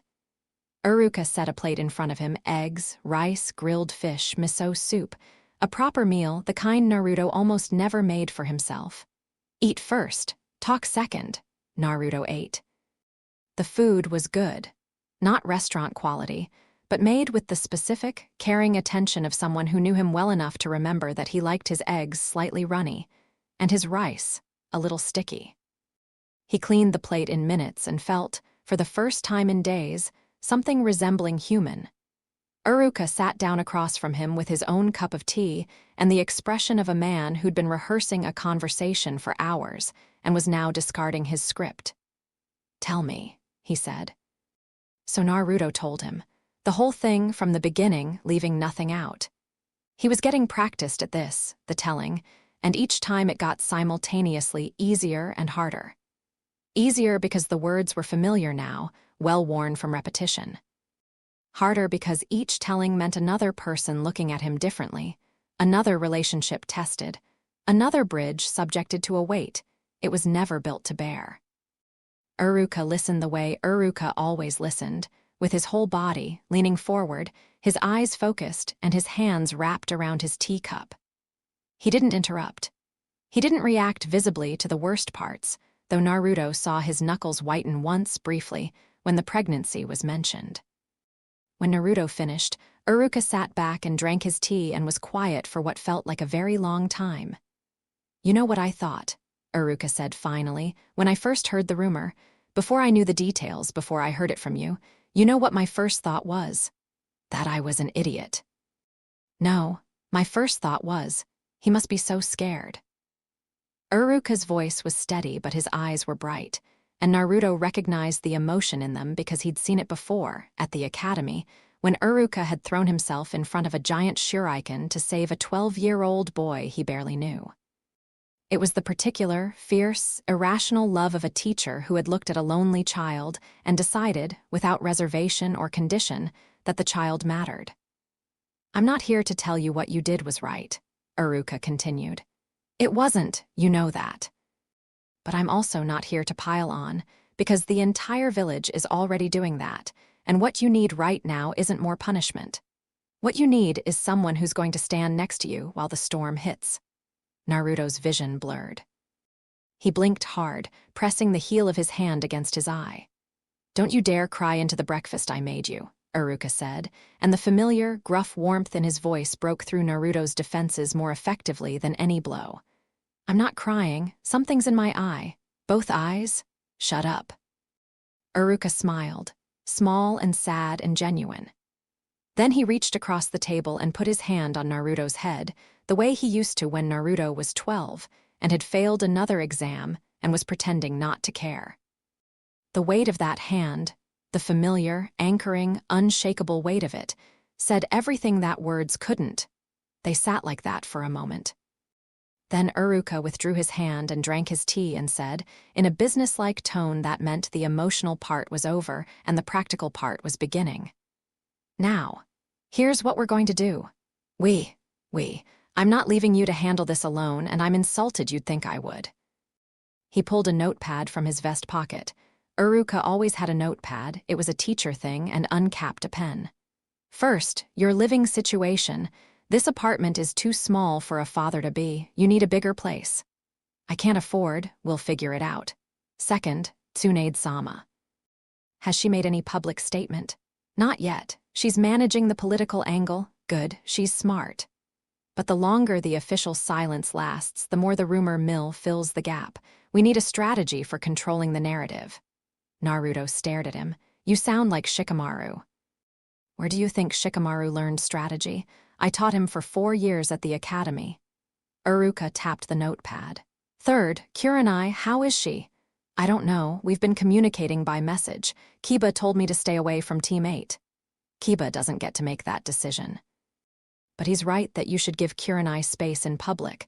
The optics of you two being seen together right now would make everything worse." He made a note.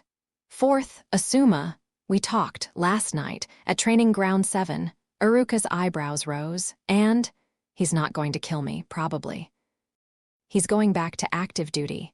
That's better than I expected." Another note. "Fifth, and this is the one you're not going to like, Hinata."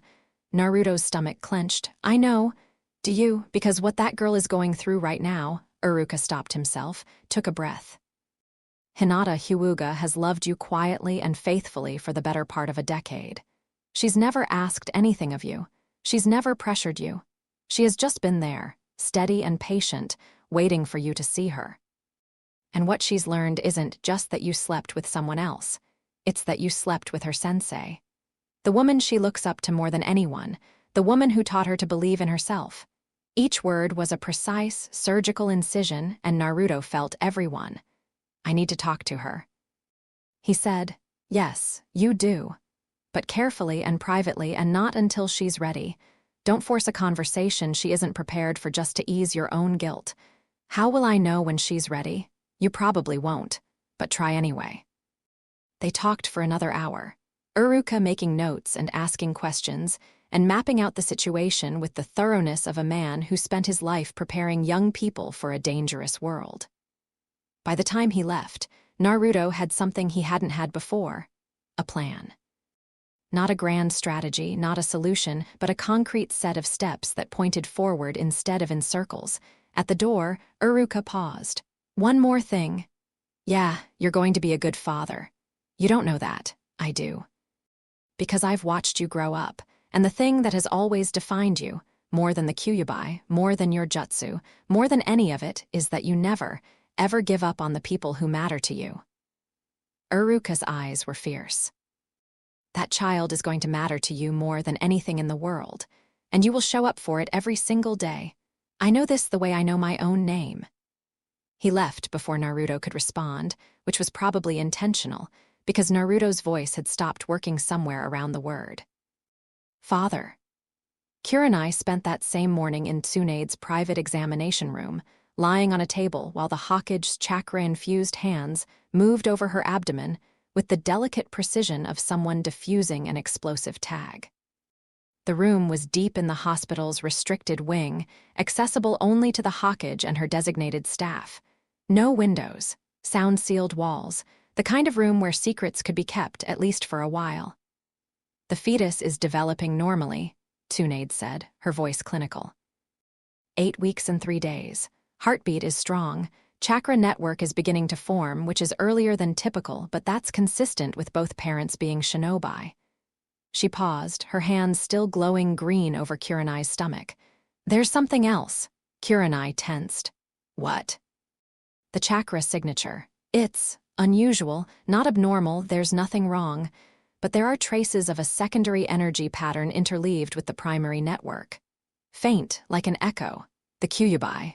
Possibly.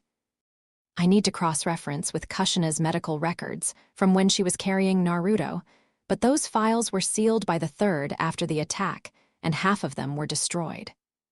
Tsunade withdrew her hands, and the green glow faded. I want to be clear.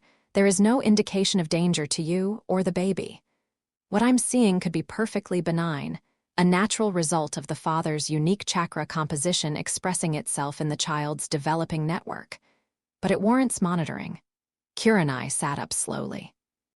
The examination room was cold, and she pulled her shirt down and wrapped her arms around herself. How often? Weekly. I'll do the exams myself, no other medical staff. And if the trace grows, if it becomes more than an echo. Tsunade's expression was carefully neutral, which told Kurenai more than any words could. Then we deal with it. One step at a time. Kurenai dressed and followed Tsunade into the adjacent office, a small, windowless room with a desk and 2 chairs and nothing else. Tsunade poured tea from a thermos and handed her a cup without asking. How are you holding up? Tsunade asked, and the question was personal, not medical. I'm functional.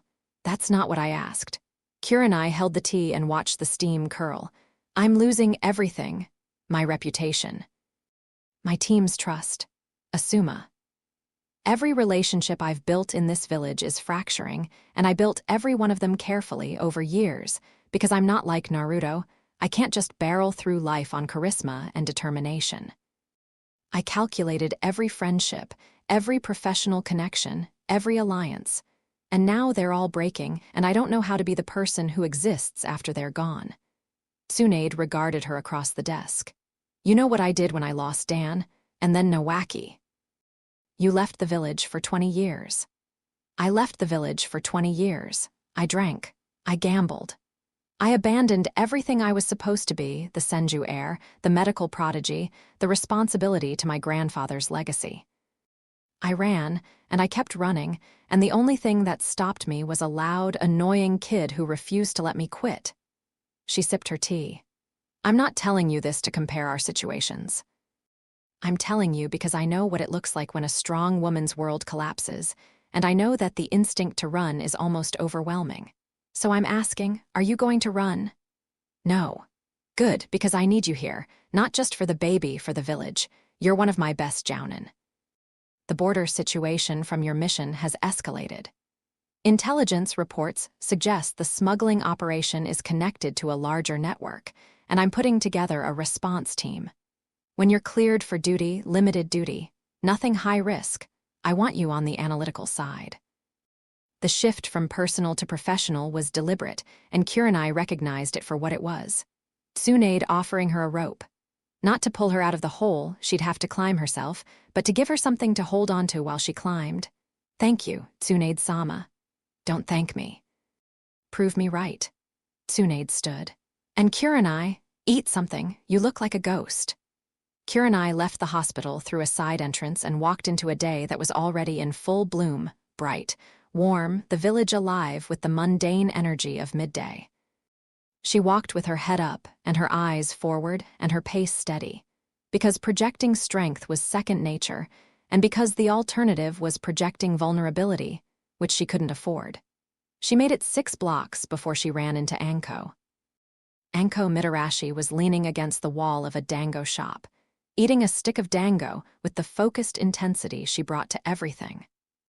Her coat was open, her mesh armor visible underneath, and her expression when she saw Kurenai was a complicated blend of surprise, concern, and something that looked like dark amusement. "Well," Anko said. "There she is." Kurenai stopped. "Anko, I've been looking for you. You've been doing a very good impression of someone who doesn't exist." Anko bit off a piece of dango and chewed. "Want to tell me what the hell is going on?" "Because I've heard 4 different versions from 4 different people. And they range from Kurenai is having Naruto's baby to Kurenai is having Naruto's baby, and it's going to be a demon child. So the variation is really in the creative embellishments."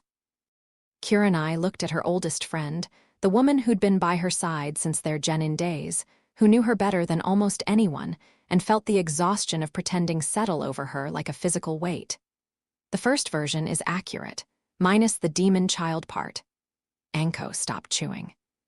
For a long moment, the 2 women looked at each other. Anko reading Kurenai the way only someone with decades of friendship could, seeing past the composure to the devastation underneath. "Okay," Anko said. "Okay, let's walk." They walked. Not toward anything, just through the village, 2 jounin moving side by side through streets they'd walked 1,000 times. Anko ate her dango and said nothing, and Kurenai understood that the silence was an offering, space to talk or not talk, with no pressure either way. It was one time. Kurenai said eventually, "After the border mission. After Ran and Itsuki died. We were in a cave and I was broken open, Anko. Everything I keep locked down, everything I control, all of it just cracked. And he was there and he was kind and I made a choice that I can't undo." "Was it good, at least?" Kurenai looked at her sharply. "What? I'm asking. If you're going to blow up your entire life over a one-night stand, it should at least have been worth it." Despite everything, despite the ruin and the shame and the crushing weight of consequences, Kurenai almost laughed. "Almost. You're impossible. I'm practical. There's a difference." Anko finished her dango and tossed the stick into a trash bin. "Look, I'm not going to pretend this isn't a disaster because it is. It's a Category 5, village-wide, career-ending disaster. But you're my friend, and I've watched you navigate worse than this." "I haven't navigated worse than this." "You survived the 3rd Shinobi War as a child, made jounin at 20, built a genin team from 3 misfits into one of the best tracking units in the village, and maintained a 5-year relationship with Asuma Sarutobi, which frankly deserves a medal on its own. You've navigated worse. This is just the first time the threat is coming from inside." They walked in silence for a while, passing through the market district where Naruto had talked to Hinata, past the academy where children were practicing shuriken throws in the yard, past the memorial stone where Kurenai had stood in the dark and apologized to no one. "Asuma," Anko said. "He knows. He proposed and I said yes, and then I told him the truth and gave the ring back." "You said yes before you told him," Kurenai's jaw tightened. "Yes, Kurenai, I know. That's even for a disaster, that's an extra layer of disaster." "I know, Anko." "Okay," Anko held up her hands in surrender. "Not judging. Much. What's his status?" "He went back to active duty today. Beyond that, I don't know. He told Naruto he's not going to make it a public spectacle, which is more grace than I deserve. Asuma's always had more class than sense." Anko stopped walking and turned to face her, hands on her hips. "Here's what I want to know. What do you need? Not what does the village need, not what does the situation need. What do you, Kurenai Yuhai, need right now?" Kurenai opened her mouth to give the strong answer, the jounin answer, the "I'm fine and I have a plan" answer. But Anko's eyes were sharp and knowing and cut through every layer of defense she had. "I need someone to not look at me like I'm a case study," she said. I need one person in this village who can sit with me and not be calculating the political implications or managing the fallout or assessing the damage. I need a friend. Anko nodded once. Done. My apartment, tonight. I'll make dinner. We'll talk or not talk, whatever you want. And if anyone gives you trouble between now and then, send them to me. I've been looking for an excuse to hit someone. She walked away with the casual, predatory grace that had made her one of the most feared special jounin in the village. And Kurenai watched her go and felt, for the first time in days, a warmth that had nothing to do with hormones or guilt or the Kyubai's chakra traces in her womb. It was the simple, irreducible warmth of being known by someone who chose to stay. Asuma went back to active duty on a Tuesday, and the jounin standby station fell silent when he walked in. Not completely silent, the hum of conversation didn't stop so much as redirect, the way a river redirects around a sudden obstacle. Heads turned. Eyes tracked. The particular, charged quiet of people who know something about you that you haven't told them settled over the room like a fog. Asuma walked to the duty board, checked his assignment, and sat down at a table near the window. He pulled out a cigarette, lit it, and opened a newspaper. Normal. Routine. The motions of a man who was absolutely fine and wanted everyone to know it. Genma was the first to approach. He dropped into the chair across from Asuma with the lazy confidence of someone who'd known him for 20 years and wasn't afraid of much. You look like crap, Genma said, rolling his senbon from one side of his mouth to the other. Thanks. You're welcome. Want to talk about it? No. Okay. Want to play cards? Asuma looked at him over the top of the newspaper. Genma's expression was carefully blank, the face of a shinobi who specialized in reading people and was now deliberately choosing not to. It was, in its way, an act of mercy. Yeah, Asuma said. Deal me in. They played cards for an hour. Reido joined, then Awashi. Nobody mentioned Kurenai, nobody mentioned Naruto. They played and smoked and traded the kind of meaningless banter that men used to fill the spaces where real conversation was too dangerous, and Asuma felt the first faint stirring of something that wasn't rage or grief. Not normalcy. It was too soon for normalcy, but the memory of normalcy. The shape of what normal felt like, even if the substance was gone. After the card game, he took a C-rank escort mission. A merchant caravan heading to a border town, straightforward and low risk. Tsunaide had assigned it specifically, he suspected, to get him out of the village and into the field where the work could serve as its own kind of therapy. Physical motion. Clear objectives. The simple, binary world of the mission, where the questions were about threats and routes and timing, not about love and betrayal, and the child your woman was carrying that wasn't yours.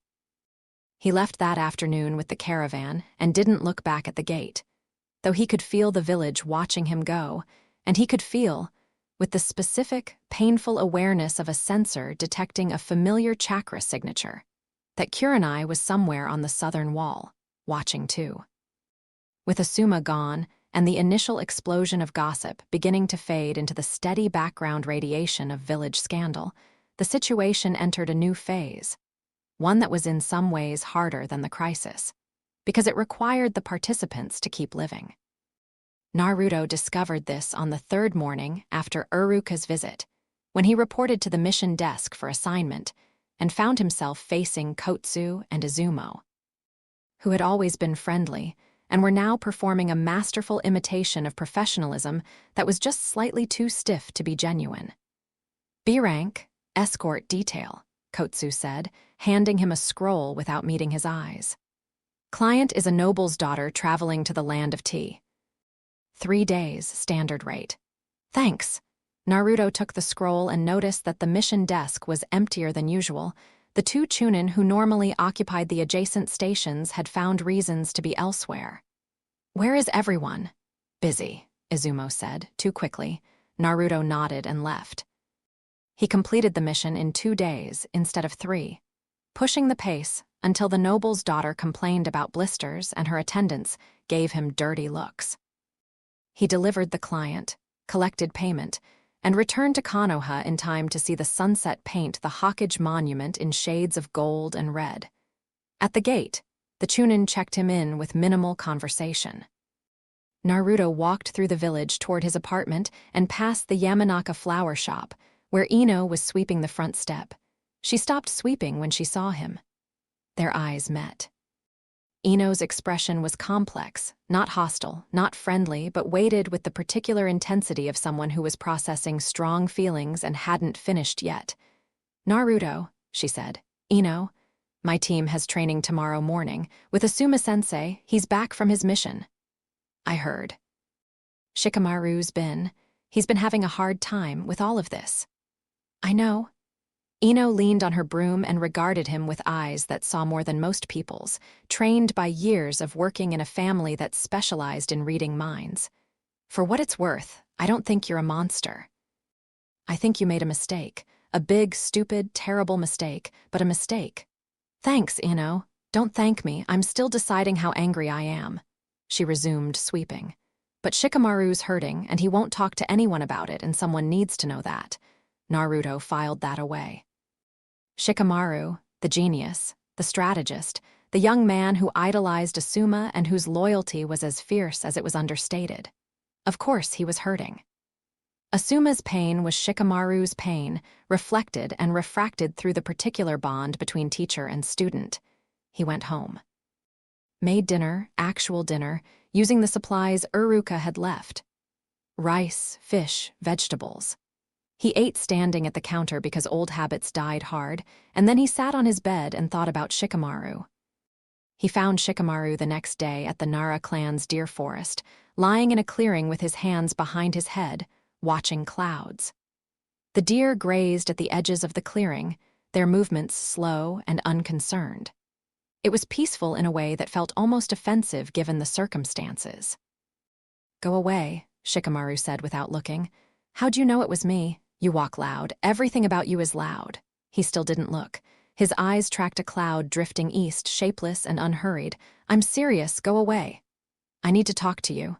And I need to not talk to you. My need wins." Naruto sat down on the grass anyway, a few feet from Shikamaru's prone form. The deer nearest to them raised its head, assessed the situation with liquid brown eyes, and went back to grazing. "Ino said you're having a hard time. Ino should mind her own business. She's worried about you." "She should be worried about Asuma-sensei."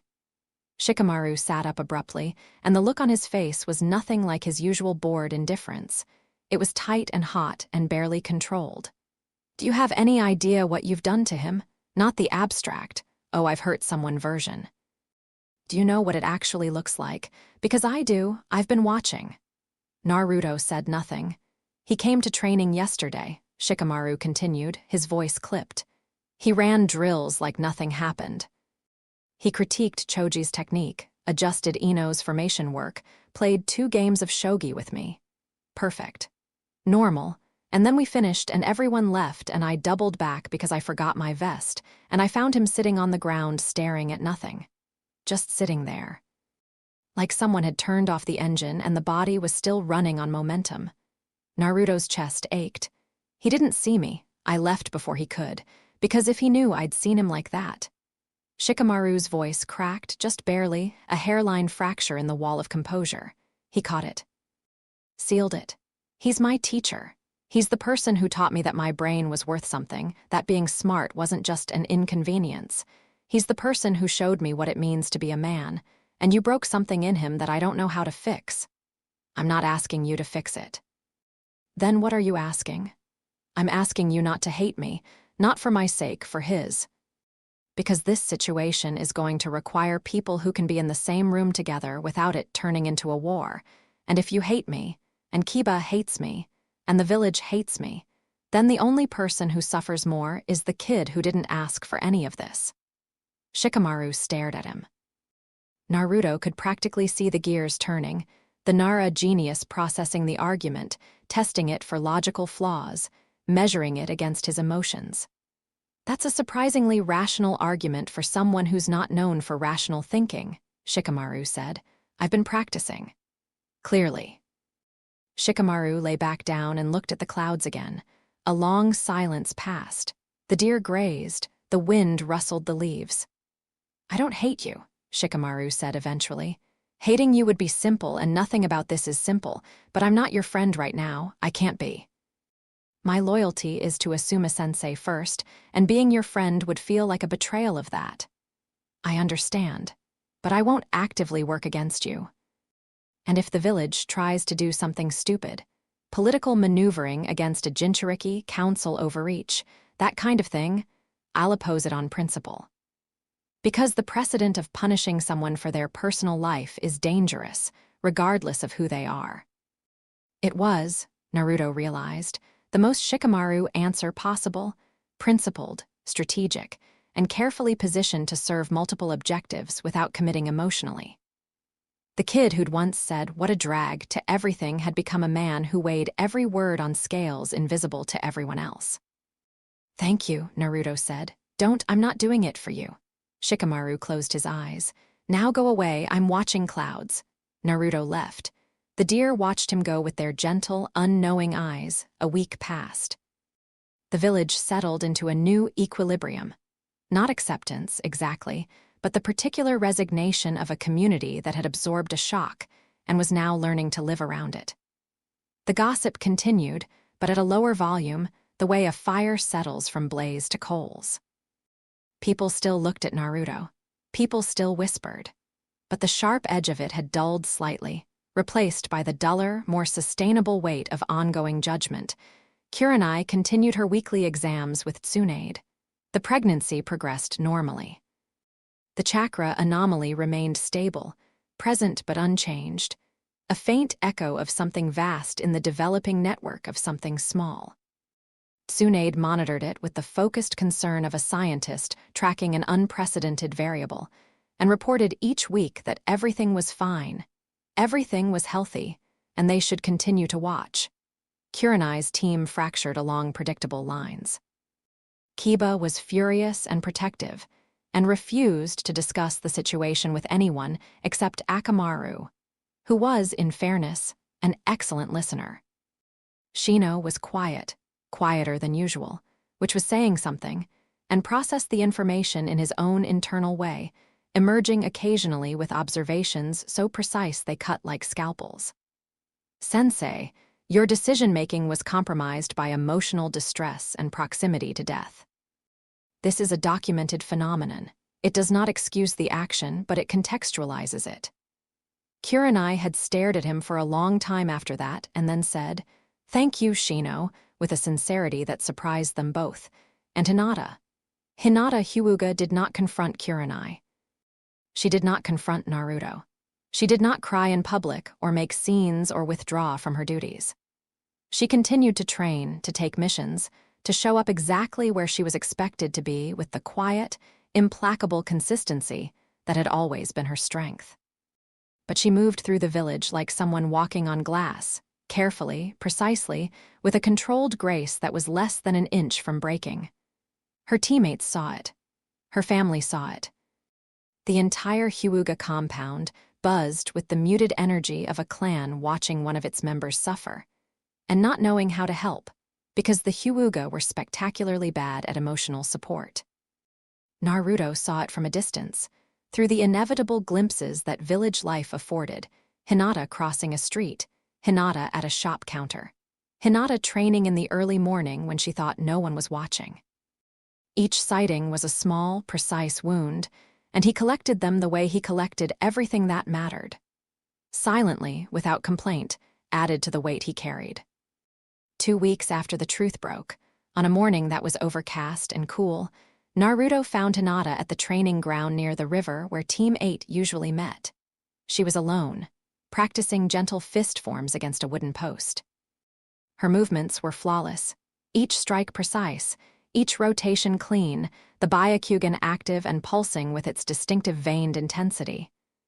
She was beautiful in the specific, functional way that a weapon was beautiful. Purpose made visible through form. She knew he was there. The Byakugan missed nothing. She finished her sequence, deactivated her Dojutsu, and stood with her back to him, breathing, "Hinata, Naruto-kun." She didn't turn around. Her voice was steady. "Can we talk?" "I don't think that's wise." "Probably not, but it's necessary." She turned then, and what he saw on her face stopped him in his tracks. Not anger, not tears. Something he'd never seen on Hinata before, and couldn't immediately name. A stillness that went beyond composure. A depth of feeling that had been processed and compressed and integrated until it was no longer visible on the surface, but was present in every line of her body. She had become something while he wasn't looking. Not broken. Forged. "Say what you came to say," she told him, and her voice was gentle and firm and contained no invitation for pity. Naruto had prepared words. Careful words, considered words, words he'd tested and revised and tested again. But standing here, looking at her face, all of those words dissolved. "I'm sorry," he said, and the simplicity of it was both its weakness and its strength. "Not sorry that it happened to you, sorry that I'm the one who did it to you. You deserve so much better than what I've given you, which is nothing. Less than nothing, years of nothing followed by this." Hinata listened. Her pale eyes held his without flinching. "I knew how you felt about me," he continued, and each word cost him. "Not always, I was blind for a long time. But eventually I knew, and I didn't address it. I didn't come to you and say yes or no or anything. I just let you wait, because your waiting was comfortable for me. Because knowing someone cared about me felt good, and I didn't want to risk losing that by having the conversation that would have been honest." "Yes," she said, "that's what you did. And then I slept with your sensei, the woman who taught you, the woman who believed in you." "Yes. And there's nothing I can say that makes any of that okay." Hinata regarded him for a long time. The river murmured behind her, and the overcast sky gave the light a flat, even quality that erased shadows and left everything exposed. "You're right," she said. "There's nothing you can say. So stop trying." He blinked. Something in her tone, not cruel, not cold, but decided in a way that he'd never heard from her before. "I spent years," Hinata said, "watching you from a distance, admiring you, drawing strength from your strength. Believing that if I could just be brave enough, if I could just be worthy enough, then one day you would see me." She paused, not for effect, for breath, for the courage to continue. "And do you know what I've realized in these past 2 weeks? I was waiting for you to validate something that I should have validated myself. My worth, my strength, my right to be seen. I put all of that in your hands and you never asked me to, and that's not your fault. But it's not something I'm going to do anymore." Naruto stood very still. "I don't hate you, Naruto-kun. I can't. You're woven into too much of who I am. The person I became was partly inspired by watching you refuse to give up. I can't hate the person who taught me that without hating the parts of myself he helped build." Her eyes glistened, but no tears fell. The Byakugan veins didn't pulse. She was entirely, completely herself. "But I'm done waiting for you. Whatever I was holding on to, the hope, the possibility, the future I imagined, I'm putting it down, not because of what you did, because of what I owe myself." She bowed. A small, formal bow, the kind that closed a chapter. Then she picked up her training bag, settled it on her shoulder, and walked past him, close enough that he could feel the warmth of her and smell the clean, herbal scent she'd always carried. "Goodbye, Naruto-kun." She walked away along the river path, her back straight, her steps sure, and she did not look back. Not once. Naruto stood in the training ground and watched her go and felt something crack open inside him, not his heart, which was already thoroughly broken, but something adjacent to it. The understanding, arriving too late and without mercy, that Hinata Hyuuga had been extraordinary all along, and he had been too blind and too selfish and too wrapped up in his own loneliness to see it. He stood there for a long time after she disappeared. The river ran. The clouds thickened. A fine, cold rain began to fall, and he let it, because the rain didn't judge and the rain didn't leave, and the rain was the only company he deserved right now. That evening, Naruto went to Kakashi. The copy ninja lived in a sparse apartment near the memorial stone, a place that reflected its owner, minimal, functional, with a disproportionate number of bookshelves. Kakashi opened the door in civilian clothes, his mask still on, his expression the usual blend of mild surprise and deep unsurprise. "You look wet," Kakashi observed. "It's raining. There are these things called umbrellas."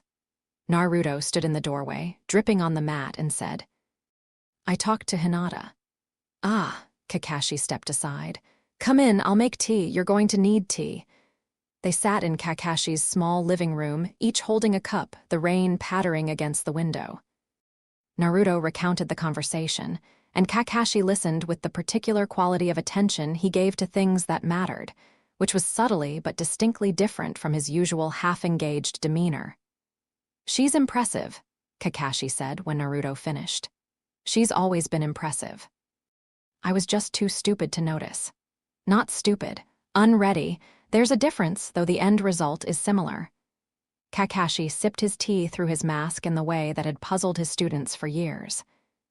"What she told you, about validating herself instead of waiting for you to do it, that's not something most people learn in their entire lives.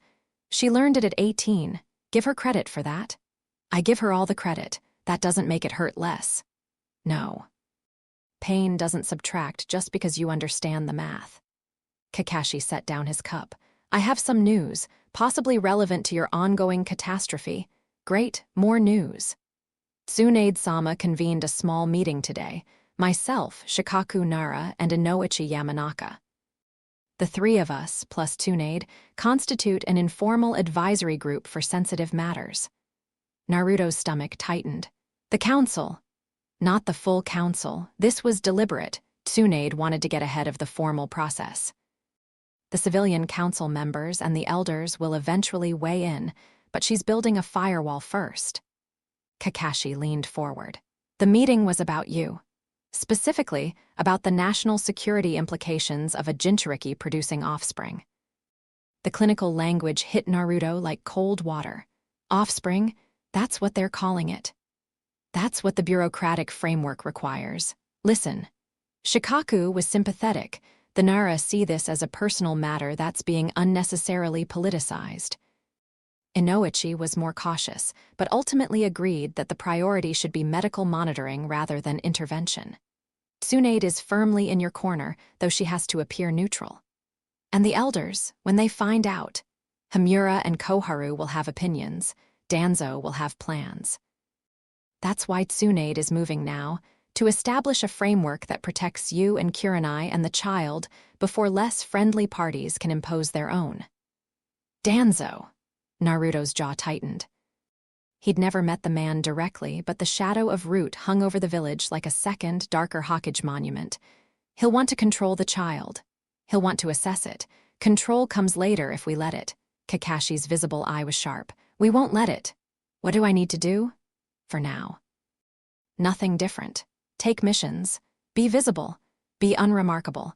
The best counter to people who want to paint you as unstable or dangerous is a track record of reliability. Every mission you complete without incident is evidence in your favor." "And Kurenai." Tsunade is handling Kurenai's situation separately, medically and professionally. She'll be transitioned to non-combat duties within the month, which will be explained as a standard medical leave. The pregnancy will become public knowledge eventually, but by then, the advisory framework should be in place. Naruto drank his tea and thought about frameworks and firewalls and the bureaucratic machinery of a village that could rally an army in hours, but took weeks to process a single human complication. "Kakashi-sensei." "HM, do you think I'm going to be okay?" Kakashi looked at him, really looked, with the focus he usually reserved for reading enemy combatants or the final chapters of his novels. "I think you're going to be extraordinary, not because of the Kyuubi or your father's legacy or any of the things people usually point to. Because you walked into Asuma's hallway knowing he might kill you, and you stood there anyway. Because you let Kiba hit you. Because you listened to Hinata say goodbye and didn't try to stop her." He paused. "The measure of a man isn't what he does when he's winning. It's what he does when he's losing everything and still chooses to stand." The rain continued. The tea cooled. The village murmured beyond the walls, a living thing with its own rhythms and judgments and mercies. Naruto finished his tea and stood. "Thank you, Kakashi-sensei." "Stop thanking me. It makes me uncomfortable." "Too bad, thank you." He walked home through the rain, and this time he noticed the puddles reflecting the streetlights. and the way the rain made the village smell like wet stone and growing things. And the fact that despite everything, despite the judgment and the loss and the slow-motion collapse of the life he'd known, Konoha was still beautiful, still his, still worth fighting for. He went home. He made dinner. He ate sitting down at his small table for the first time in weeks. And then he sat in the quiet of his apartment and put his hand on his own stomach, mirroring a gesture he'd seen Kurenai make, and tried to imagine the child that was coming, his child. The thought didn't terrify him anymore. It had moved past terror into something else. A deep, grounding, unfamiliar warmth that settled in his chest and radiated outward, and he recognized it, with a start of surprise, as the same feeling he got when he thought about the village, or his friends, or the future he was fighting for. It was love, the kind that arrived before you were ready and changed the shape of everything it touched. He sat with it in the quiet apartment, and outside, the rain slowed and the clouds thinned and the first stars appeared over Konoha, and the village breathed, and the night deepened, and somewhere across the rooftops, a child grew in the dark. Growing toward a world that was messy and painful and imperfect and waiting.